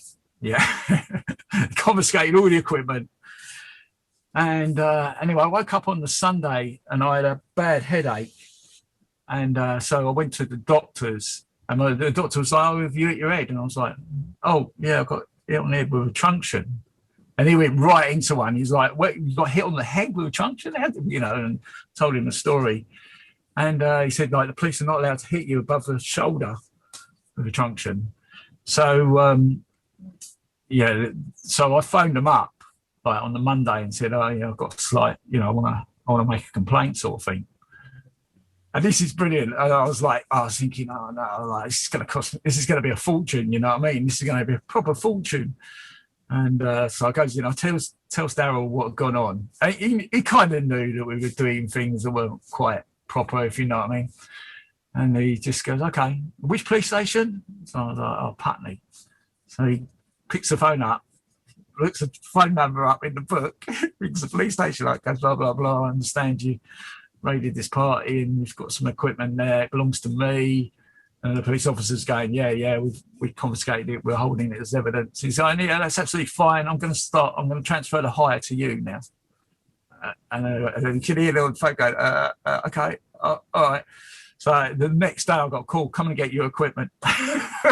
Yeah, but I mean, that's what they normally do. Put it all back, man. Yeah. This is an 87 though. You know what I mean? Yeah, 1887 as well, mate. It's your... Sorry? 1987. No, it's not your equipment. It's anyone could be fooled into hiring the equipment out to someone, because you remember it was like Young's and all those types of spots, wasn't it? That's our first equipment we got from Young's. Did you? Yeah, man. Okay, so I went to the last party at Clink Street. Yeah, Ray invited me down, and it was Labrynth who did the last party at Clink Street. I saw the flyer the other day, so I got coughing on it. R.I.P. Clink Street. Yeah, it's quite funny. And they'd hired like a really terrible sound system from PWL from up the Old Kent Road. It was. So when I'm leaving Clink Street, I said to Ray, I was just like, that sound system, man. I was like, tell Joe, if he needs a decent sound system, give me a call. Yeah. I get the call. The next thing, like I did at that time, I've met Neil, started working with Neil, Eskimo Noise. So I gave Neil the number, and he rings Joe, and goes and looks at 12 Dalston Lane. The next thing, there we are. We're at 12 Dalston Lane at Labrynth doing the sound system there. So in a way, I'm a bit gutted I didn't keep it. I should have kept that contact and I should have negotiated it, but it's life, isn't it? I've got some photographs of Club Labrynth on the screen currently. So let's talk us through some of those. So, yeah, sure. So that's the amp room at Club Labrynth, which was at the top of the stairs to nowhere. Aye. Billy Bunter. A young Billy Bunter. Yeah, 15, I reckon. And I know this is a really early photograph because of the monitor. So, that didn't last very long, that monitor. It got upgraded quite quickly. So this one's actually at Bagley's. We did we sound for Labrynth for all their events, and this one was at Bagley's. I don't think this was our sound system, but this is Ginger Mark, who's one of Joe's old mates. R.I.P. Mark, Ginger. Another lovely geezer. That's the main floor, looking towards the stage at Labrynth. There's Joe. That's Joe. Hey. And on the left is Squiggly. Hey. And there's a couple. You know what? Labrynth was like a family affair. Everyone knew each other down there, and everybody looked after each other. It had that old school acid house rave vibe of love, and we're all together in this. I don't think that gets talked about enough. It was a family affair all over. Nice. Oh, you mean acid house in general, or are we talking Labrynth? Just acid house in general. Yeah, and it was a big family. Labrynth as well. So Labrynth was at 12 Dalston Lane. Yeah, and Dalston at that time was a rough place, man. Proper rough. Hackney was a rough place. For those that don't know, Dalston is in Hackney, and Hackney was a rough, tough place. And the venue, I spoke about this with Joe from Labrynth on our podcast, and that venue in and of itself, I mean, it's had lots of inclinations over the years, but it was a bad spot at one point, really bad spot. Well, it was a reggae club. They turned it around, Four races. Yeah, when it was a reggae club, it was a proper hangout as well. It was a naughty gaff, guns, knives. It was naughty down there, mate. And then Labrynth changed all that. Obviously, a different type of night. But there were there was about 3 different clubs in the area, and they were all naughty. If you stepped on someone's shoe, you'd end up, in intensive care. Yeah. And so it was great to have Club Labrynth down there. It was just such a uplifting, happy, unified vibe. I mean, it really uplifted the building, I'm sure. It brought that new energy to that site. Yeah, it was awesome. It was just the whole, and people came from across the country to Labrynth, which is, it was a proper getaway. So that's on the left is Sue, which is Joe's missus, and that's Gwen from Rave Scene magazine. I think I remember that little zine, wasn't it? I think Gwen's a mayor now. Say that again. Because a Facebook friend, Gwen, the lady behind, yeah, is a mayor. I was like, what? A mayor? Yeah, she's a mayor. Go on, girl. Where was it? Shropshire or somewhere like that. I was just Excellent. like, what? I got was a Facebook friend. Excellent. But she used to run Rave Scene magazine. Do you ever see that? I remember that. Yeah, wasn't it a little tiny magazine? Yeah, that's it. Yeah. I think I've got one somewhere. Yeah. But yeah, mate. So what times, eh? So then at some point during 1989, you joined up with Eskimo. Tell us a little bit about Eskimo and tell us who they are and what they're about. Okay, so Eskimo, I was at Eskimo from 89, the end of 89. So at the end of 89, I was, looking, I was thinking of going straight, finding a proper job. I think I went for a couple of proper jobs, like stacking shelves and things like that. No, but it's interesting because what you were saying earlier is that, through 1989, we'd been through so much struggle. Yeah. There'd been so many events had been cancelled. It started veering back into the clubs. And so the whole scene had really changed. And a lot of people were really tired. We'd been going through police roadblocks. Every single Saturday was almost like a battleground. So by the end of 1989, you've become slightly tired of this, I imagine. And so you're doing, whatever you're going to do next. Yeah, just had enough of it, not making any money. Sort of. I remember going busking with Jem. That's how bad it got. We didn't have any money, so we go down because she lived near Elephant and Castle, and we went down like the South Bank outside back of the LTV busking, and she had a brilliant voice. So we made good money. I was playing bongos, doing a bit of backing. But yeah, cool. But it got tough. It was like, go back, make some money, go and get beans on toast. And so I decided I'd go straight, try and find a proper job, and I couldn't find anything. So I was talking to Tamsin on the phone one day, and she said to me, "Oh, Neil's just bought a 10K sound system." I was like, "All right, good. Why don't you give him a call?" So I gave Neil a call, and we were on the phone for a night sort of thing, chatting about sound systems. And he was like, "No, I haven't got anything." I was like, "All right, no worries," sort of thing. So, and then he phones me up the next night and goes, "Oh, what are you doing? Do you want to come give me a hand with this gig?" And that was the start of Eskimo. I sort of started one day a week with him, and then built up slowly. And we were doing monkey drum in Clerkenwell Road. It's Clerkenwell Road maybe, which was Barry Ashworth from the Doug Pistols. That was his night. He was part of Deja Vu crew, and they used to do the other night to the Project Club at Ziggy's in Streatham. So I knew them boys from down there. They used to go to the Project Club, actually, that lot. And just started doing little gigs with him. And then Labrynth came along, and Labrynth was like a sort of first major residency and sort of bread and butter sort of thing. And then after that came AWOL at the Paradise Club, which was Well Dance, Jay and all them boys. Yeah, but this is the 90s now, isn't it?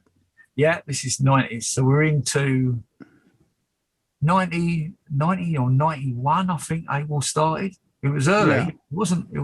It wasn't that far after we, you know.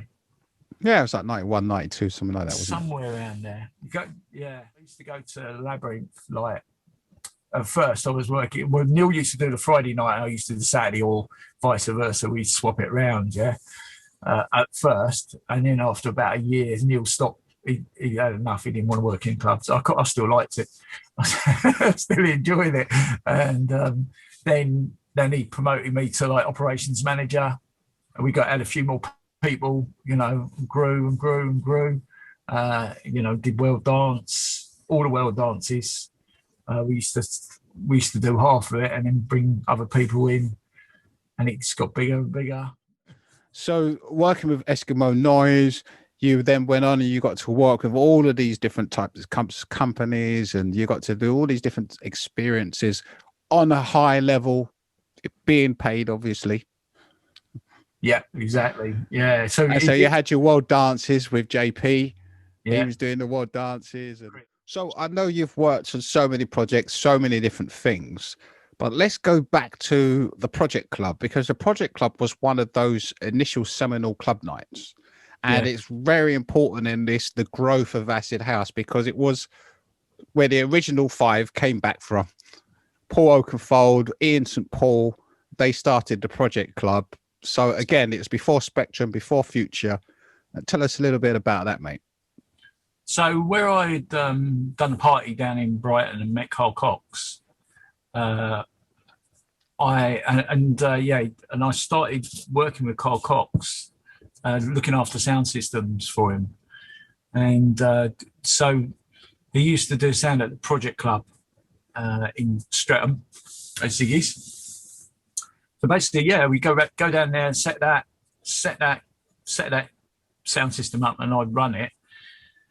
And then usually Carl would be doing another gig somewhere.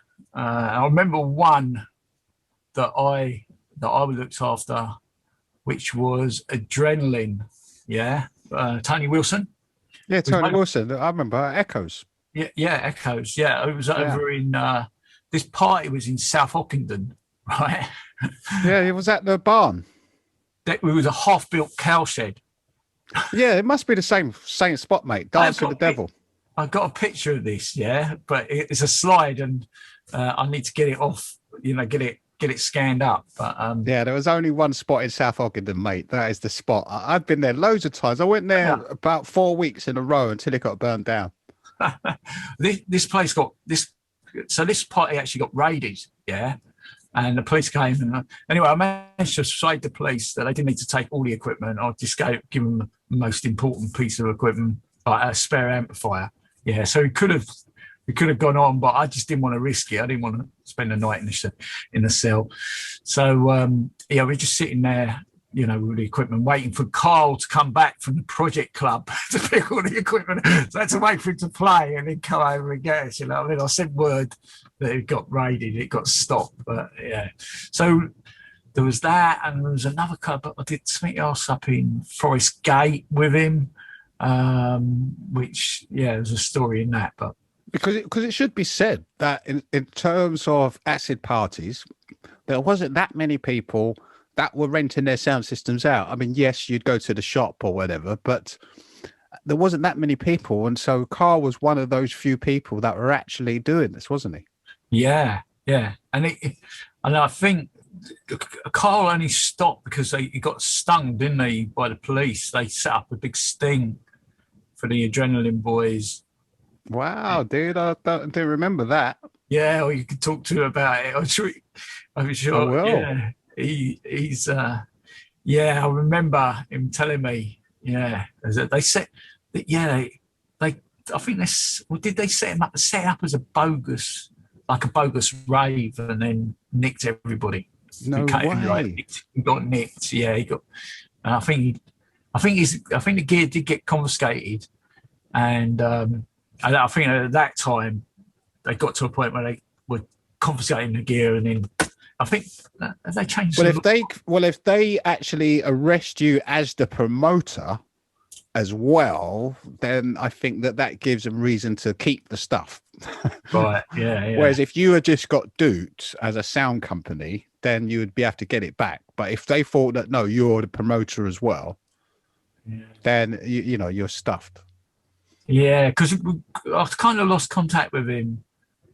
What happened? I can't remember. But I remember because we went to like Dance 91 down in Brighton. Me and Jem went to Dance 91 down in Brighton. And it was the first time we heard What Have You Done? Yeah, One Tribe on a big system. And Carl was playing it. And we were like standing at the back. And I remember waving at Carl going, this is Jim's record. It's like, what?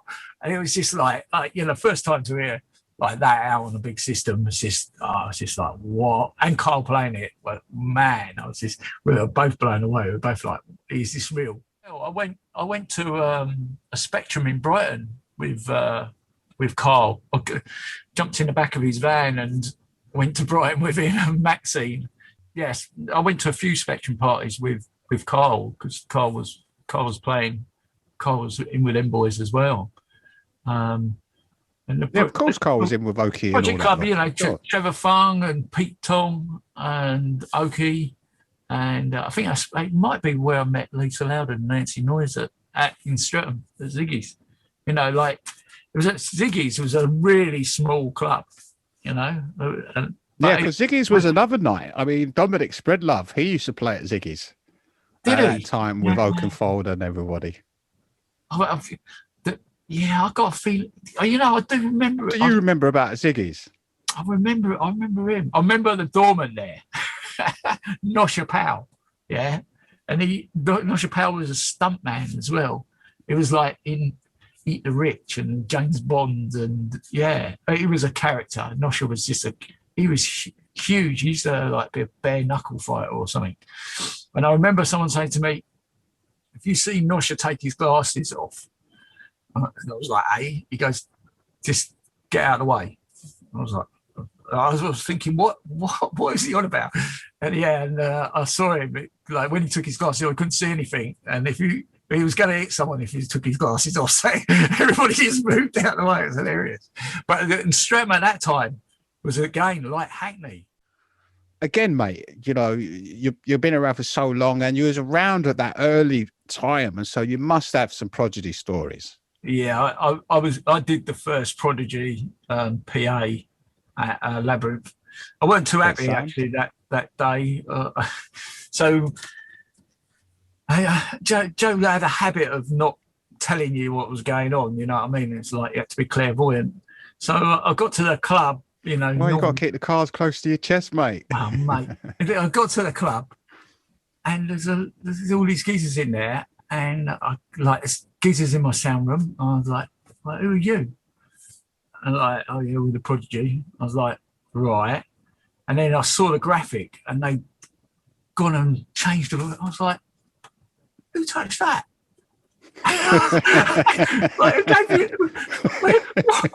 What? So I was just like, the sound man's ready to iron them out. What, man? What are you doing? It's like, you know, so I just went and changed it all back because the graphic was set for the room, you know, not to make them sound good. Yeah, you need to do that on your mixer, not on the graphic for the sound system, which is like suited to the room. So I think they were a bit like, oh, scary, man. Yeah. I was like, I think I phoned Neil up. Goes, what's going on? And he never told me there was a PA. I don't know anything about it. That was classic sort of, no communication. So but they went on. They used the sound room as a dressing room. It was wicked. It was like first time I think I ever saw a 909. A real 909 in person. Yeah, it was. Yeah, they kicked it. They came back and played 2 or 3 times. Played at Bagley's, and you know, I think Liam's just a really nice geezer. Every time I see him, he's like, "All right, mate, there's a game." You know, like you know, it was, yeah. And how was it that first night? Because their sound was quite a powerful sound as well, wasn't it? Wicked tune, isn't it? So that first night, because Joe actually speaks about it a bit in our podcast, and so how from your point of view, having been angry with the lads, once they got on the stage. I calmed down as soon as I got my graphic. As soon as you sorted the graphic out. Yeah, and then, as soon as you got your own way, you was all right again. No, I just sorted the graphic out, and then I went down and you know what I'm like. I'm helpful. You're chill. So I go down and listen and say, take a bit of bass. I'll put bass. But I mean, the Labrynth system was bass heavy. I mean, me and Neil both agreed on this. We just love bass. So Eskimo, rode on the bass. That's, like the system that we put into AWOL, Paradise Club. Yeah. That was the start of drum and bass. And like, I've heard so many people talk about how they wrote a tune just for that sound system, and I've got to say, I will like blow Eskimo's trumpet. We did revolutionize sound systems, because the problem that they were having at Labrynth before we came along was the sound system never lasted the whole night. It gets about halfway through and then break down, and it was a mate of Joe's as well. And I remember Joe saying to me, "Is your sound system going to last all night?" And I was like, look at him like, is that a bit of a mad What do you mean? Because we did build sound systems that only went for half a night, and then Never even heard of that before. Well, yeah, we just didn't engineer that way. We built systems that worked all the way through. I mean, I remember Neil blowing up bass bins a couple of times when he got some new bass bins and give it a bit too much, and like I turn up at the end of the night and you'd be looking sad. I was like, "What's the matter?" I'm blowing the bass bins up. I just laugh at him, and I never did it. I never blew anything up. I always just I always just managed to keep the lid on it just slightly. But there was a thing between me and Neil. Like, they tell me that Neil was running it louder than me. And I'm like, yeah, right. And then I see Neil and go, "You've been running it loud again." He's like, "No," and I don't think he did.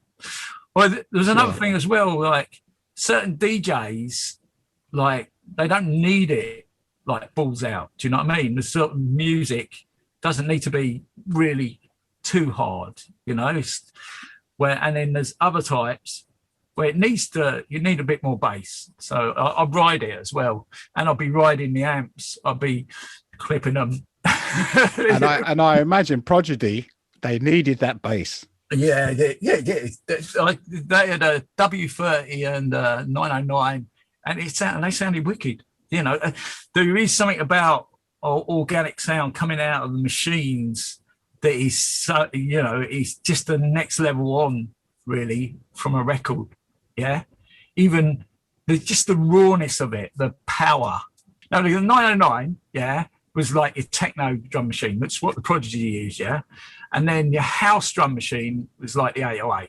Well, the actual rawness, because it's analog sound coming out the actual drum machine, you won't get it. It won't be, the record will never sound as deep as a real machine, because the record, and the record deck has to be like, you have to filter out the lower frequencies because of the feedback issues, because the sound wave will feed back through the tone arm, because a bass wave is like a 20 hertz bass wave, well, say 30 hertz, because most systems wouldn't go down. They go down to about 25.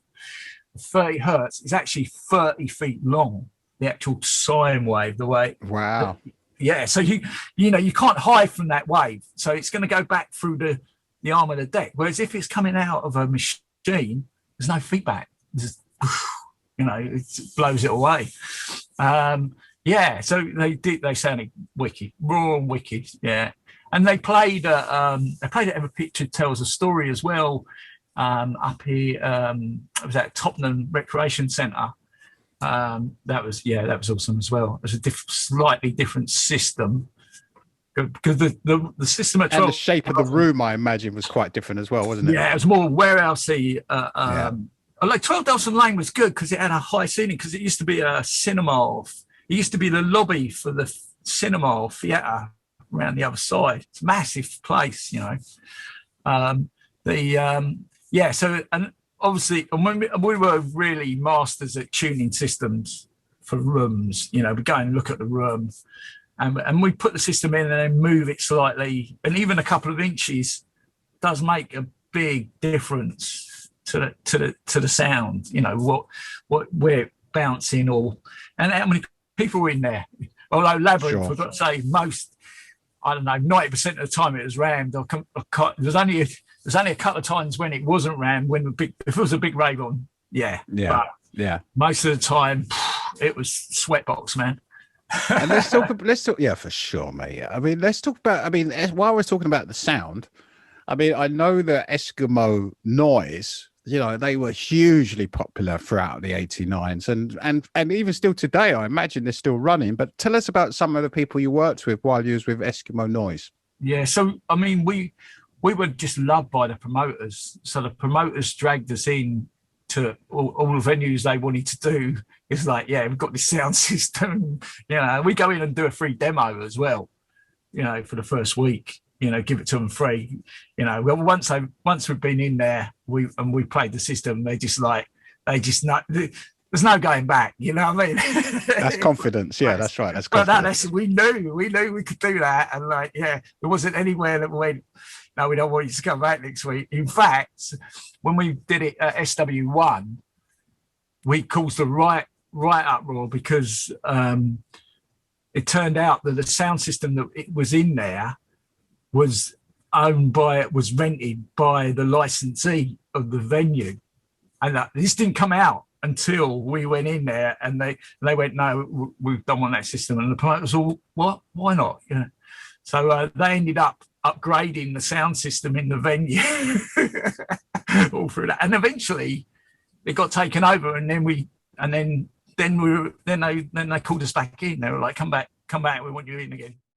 So I just do a quick list of clubs, and yeah, so Club UK, EC1, SW1, Knights, Cookies and Cream, AWOL.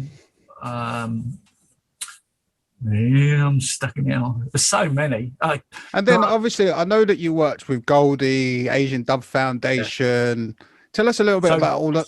Tell us about the Goldie situation with Metalheads. Yeah, Goldie at the Blue Note.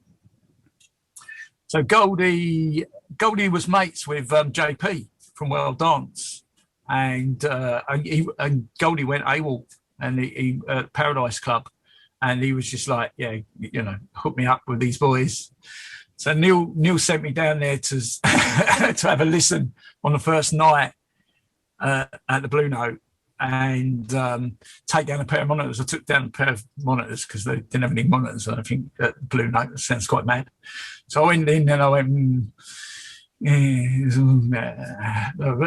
was like an in-house system. I was like, well, for a start, there's not enough bass.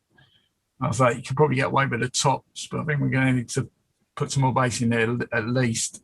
So this is on Goldie's Metalheads night. I mean, it's a world famous night. So that was it. Every Sunday, I didn't do the night myself because I wanted to rave there actually. Me and Jem used to rave there, so I gave it to like one of my best engineers, Troy, and spec'd up. I think it was 12 bass bins we used to take in there every Sunday. So just for the Sunday, we take those 12 bass bins in, and then the Blue Note kind of liked it, and the other promoters like Ninja Tunes and Snowboy were like, we want that. How much, sort of thing. So we ended up leaving some of it and only taking a little bit extra for Metalheads in the end. Excuse me. Yeah, because Goldie was like, mate, save some stuff for me, yeah? No, Goldie just loved it, you know. It was just like, you know, and then the sound, it was good. It's great vibe in there. Such a small and another packed round club, you know what I mean, every week.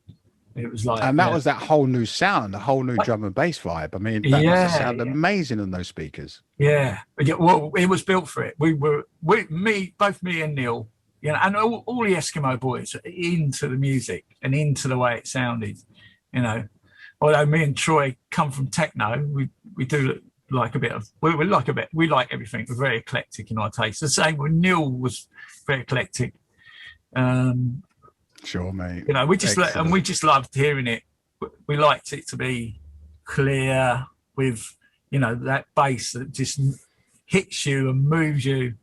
You know, it's just like, yeah, if we walk across the dance floor and you're not feeling it, I need to go and turn it up. I used to make sure I went down like every half an hour at least to the dance floor. Sometimes it'd be more. It depends, you know. I used to go on a tour around the whole club, like whenever I was working, wherever I was working, you know, and go and stand in different spots to see what it's, you know, how it's sounding on that particular night, you know, because you know, you notice it when they move things as well. Yeah, we just tune the system, and we just move it every once in a while just to see if it make that much difference. And the regular maintenance, we did all that and spare, and ended up then being called what we called a floater. I just float around the clubs and, you know, problem solve, you know, which was a service that no one else was really offering, which is another reason why Eskimo were so successful, just because we were dedicated. We lived it. You know, sound systems were our lives. Yeah, all the Eskimo boys. Big shout out to all the Eskimo boys out there.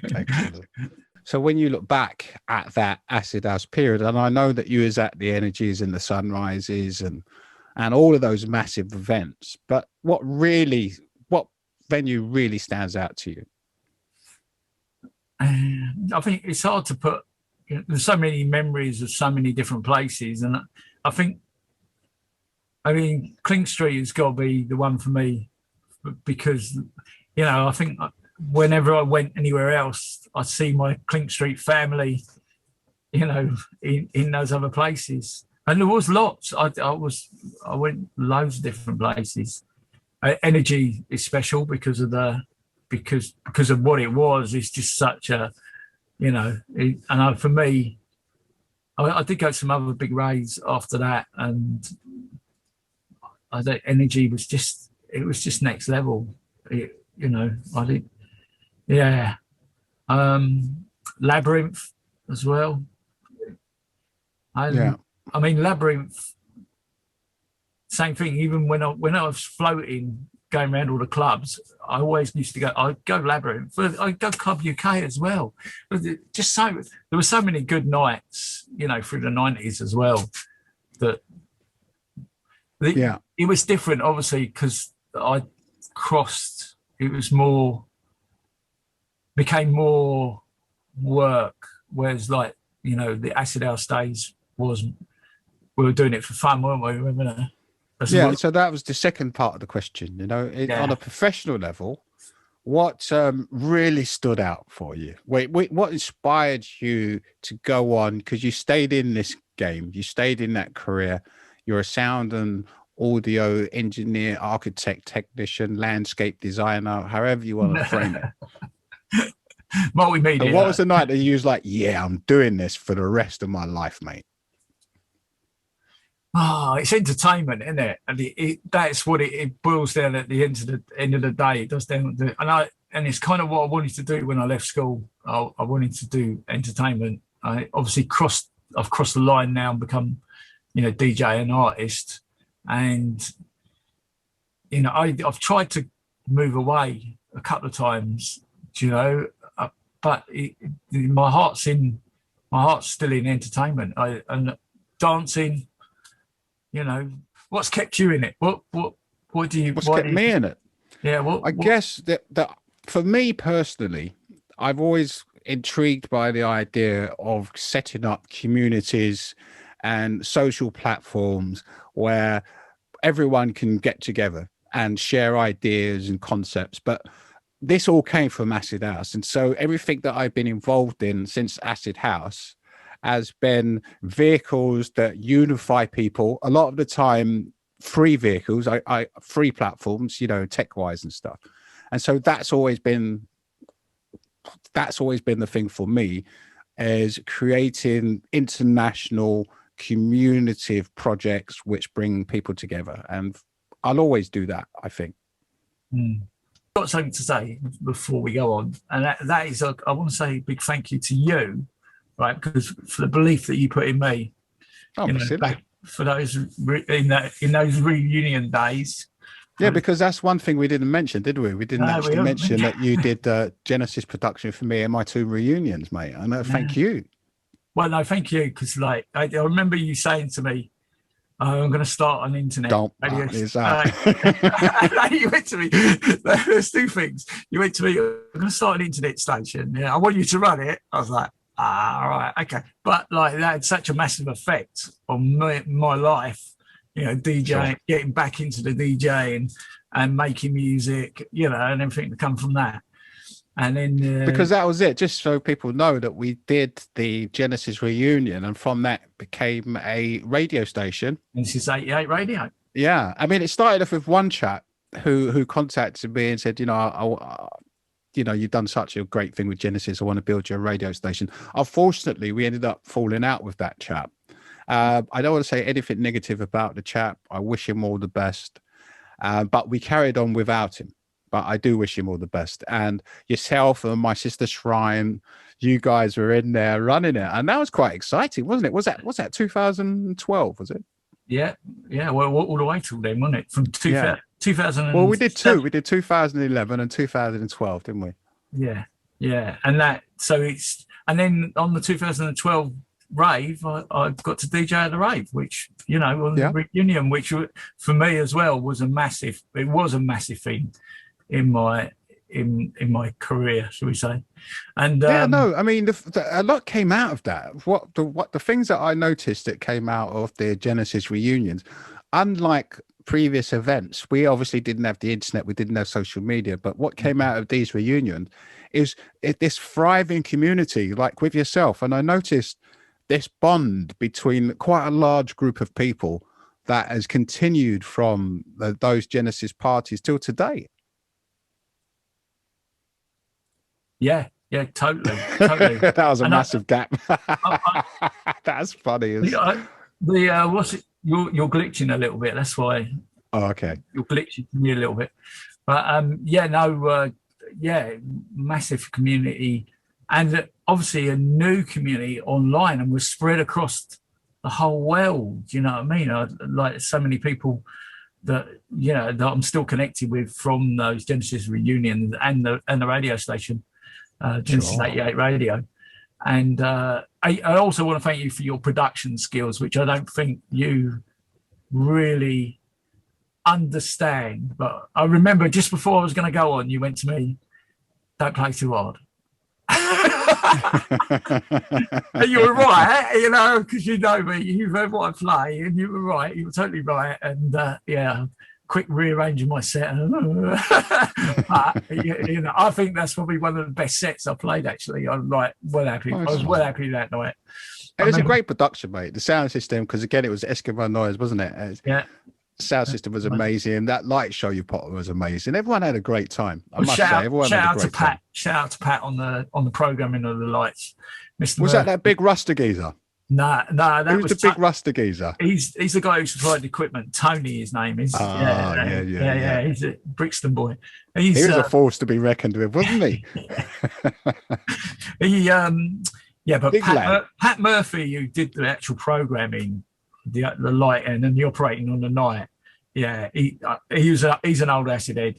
Yeah, he loved that night. Do you remember what we were going to do that night? You remember we were going to Tyree Cooper. We were going to do that live broadcast, wasn't we? Yeah. Because a lot of people, they actually think that we were blagging that. Because I remember you were there. I've actually got pictures of you and Cyrus there. We were trying to get it done, wasn't we? Trying to get that connection between the two on the internet, and we just wasn't quite. It just wasn't good enough, was it? You know, it was 2011. It still wasn't that fast, the internet, you know. So we didn't actually manage to pull it off. So that was such a shame. But I remember that you and Cyrus as well was really trying to get that going. Get it, come on, sort it out. Technology has come so far, isn't it? You know what I mean? It's just the way that it's advanced. You know. Yeah, I love tech. I love tech, and I'll always be involved in tech, and I'll always use tech, and I'll always use tech again to unify people, to bring people together. And the internet, and even like this Zoom podcast did, it's just amazing. Or, you know, and even like video gaming, you know, the Call of Duty and, you know, playing with all your friends all around the world in real time, speaking in real time. It's just amazing. The where we are today, technology wise. I mean, it's a shame we're not there in terms of, you know, emotional content, but in terms of technology, I think it's all being reborn, isn't it? Yeah. But listen, so mate, I really want to thank you for coming on to the podcast again. I know you're not normally front of camera, and so I know that, you know, to be in front of the camera for this long as well, live microphone, I know it was, you know, it's not difficult for you, but I know it's slightly stressful because you'd rather be behind the camera, and I know that you only did it because it was me, and I appreciate it, mate. I honestly do. And you know, you're a personal friend of mine, and you know, you'll always do my productions for me, and I'm sure you'll do productions for many more. And so again, thank you for coming on the podcast, and I will see you. That's a good question, actually. I've got a question just before you go. When's the next one? I don't know. But in terms of doing Genesis parties, again, I've said it a couple of times. I'm not sure what my motivation for doing them is. No, I need to have some motivation. Like, I'll tell you what would motivate me. With that reunion, though, I think you were just a bit. You started the trend, you know. If you look where it went from there, you know what I mean, and everybody got back into it. You know, you were the one who kicked it all off again, and it did seem that way. I'll tell you the truth, right? That obviously, again, we didn't have social media back in the old days, but after that 2011 party, and I went on Facebook, and I actually saved a load of them. There was about 400 comments on my Facebook profile, and you know, I was chuffed to see that they absolutely loved it. Everybody left such beautiful messages. It was like, wow, I'd never ever experienced that feedback, you know, and that, you know, that so many people thanking me for doing something in my life, you know.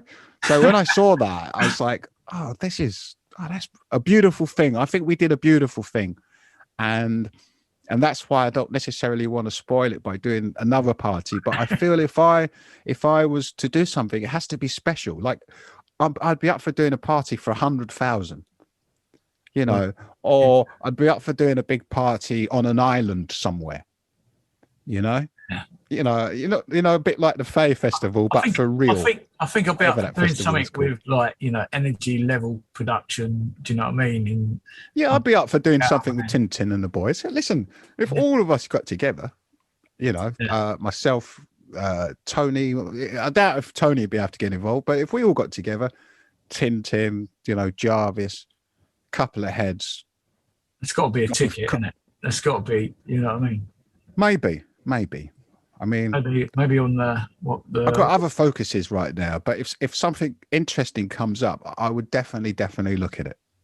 So, mate, again, I really want to thank you for coming onto the podcast. I know that you're someone that's normally behind the scenes. You're not a person that stands in front of cameras with microphones stuck in your face and asked any questions and pressed on issues. And so, again, I do appreciate you being here. You've been a personal friend for quite a long time now, and you're one of the most hardworking production guys I know. So I wish you all the luck with your production and everything you're doing. I know you're doing Mr. South stuff now, and so you do a lot of musical productions. So people should look out for all your musical productions. I will be adding all your websites and all your different links to the show notes that will be on the 88podcast.com. But mate, thanks for coming on, son. Thank you, Wayne. Love you, brother. Yeah, mate. Yeah, big love, brother. And mate, well, I'll catch you soon and we'll have a pint of Guinness. Yeah, definitely. Well, maybe not Guinness. Maybe a tequila. Yeah, tequila, mate. Whoa. I'll tell you a little story about tequila, right? I'll tell you a little quick story about tequila. I was once, this is 1987. I was in a friend's bar in Swiss Cottage, and I was with a friend of mine, and we were drinking wine actually, and then we started talking about tequila, and the fella said to me, we started talking about the mezcal tequila with the worm in it. And so the chap who owned the bar, he said, mate, I've got a bottle here. So I was like, okay, and there was 4 of us. I was there with my girlfriend and a friend of mine. The girlfriend wasn't drinking, and it was just us 3 blokes, the owner of the bar. Anyway, I ended up getting the worm in my glass, ate the worm. He then pulled out this bottle of Polish vodka, had a long grain of grass or something in it. By the time we got halfway through, I couldn't even remember. Apparently, I ate the grass as well. But we just moved in this new place in Hampstead that day, literally that day. And we're just like, let's just, just put the stuff down and let's go and have a quick drink. So when we got back, I mean, I was so drunk by the time, once we got out into the air, I was so drunk, mate. And then I was spewing up everywhere, and my girlfriend wasn't happy at all. But the reason I'm saying this story, all I remember was I was in the flat, and I thought that, and she was just really angry. She was in another room. And so I was so mangled and I was being sick, and I thought I'm going to choke. I actually thought I was going to choke on my own vomit. So I started shouting out, I'm going to die. I'm dying. And so she was so angry. For about 45 minutes on our first night at this posh flat in the Hampstead, I was screaming out, I'm going to die. Don't let me die. This is the punchline. You're going to tell me you never drunk tequila since? Oh, no. I drank, of course. Carried on drinking it. No. So tequila was a bigger beef for drinks, but that was my first tequila experience. All right. Okay. Like before that day, I'd never even drank. You ate the worm on your first experience. That's what I'm saying. Before I hadn't even drank tequila before that day. My very first day, we drank a whole bottle, and it was mezcal, Black Label. Apparently, it's banned. This Black Label thing, and that was my first experience tequila, mate. So no tequila for me, mate. Just the smell of it now is just like, oh no, mate. But mate, again, thanks for coming on the show, mate. Lots of love, and we'll catch up soon. Yeah, pleasure. Love you. All right, brother. Loads of love, mate. Nice indeed. Cheers, matey. Thanks for doing it, brother. Take care, mate.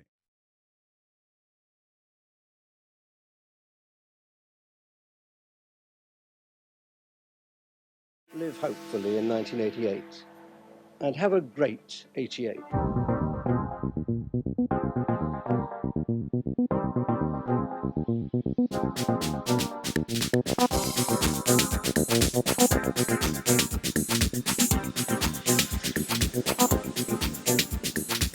Music and Culture, the 88 podcast with yours truly, Wayne Anthony.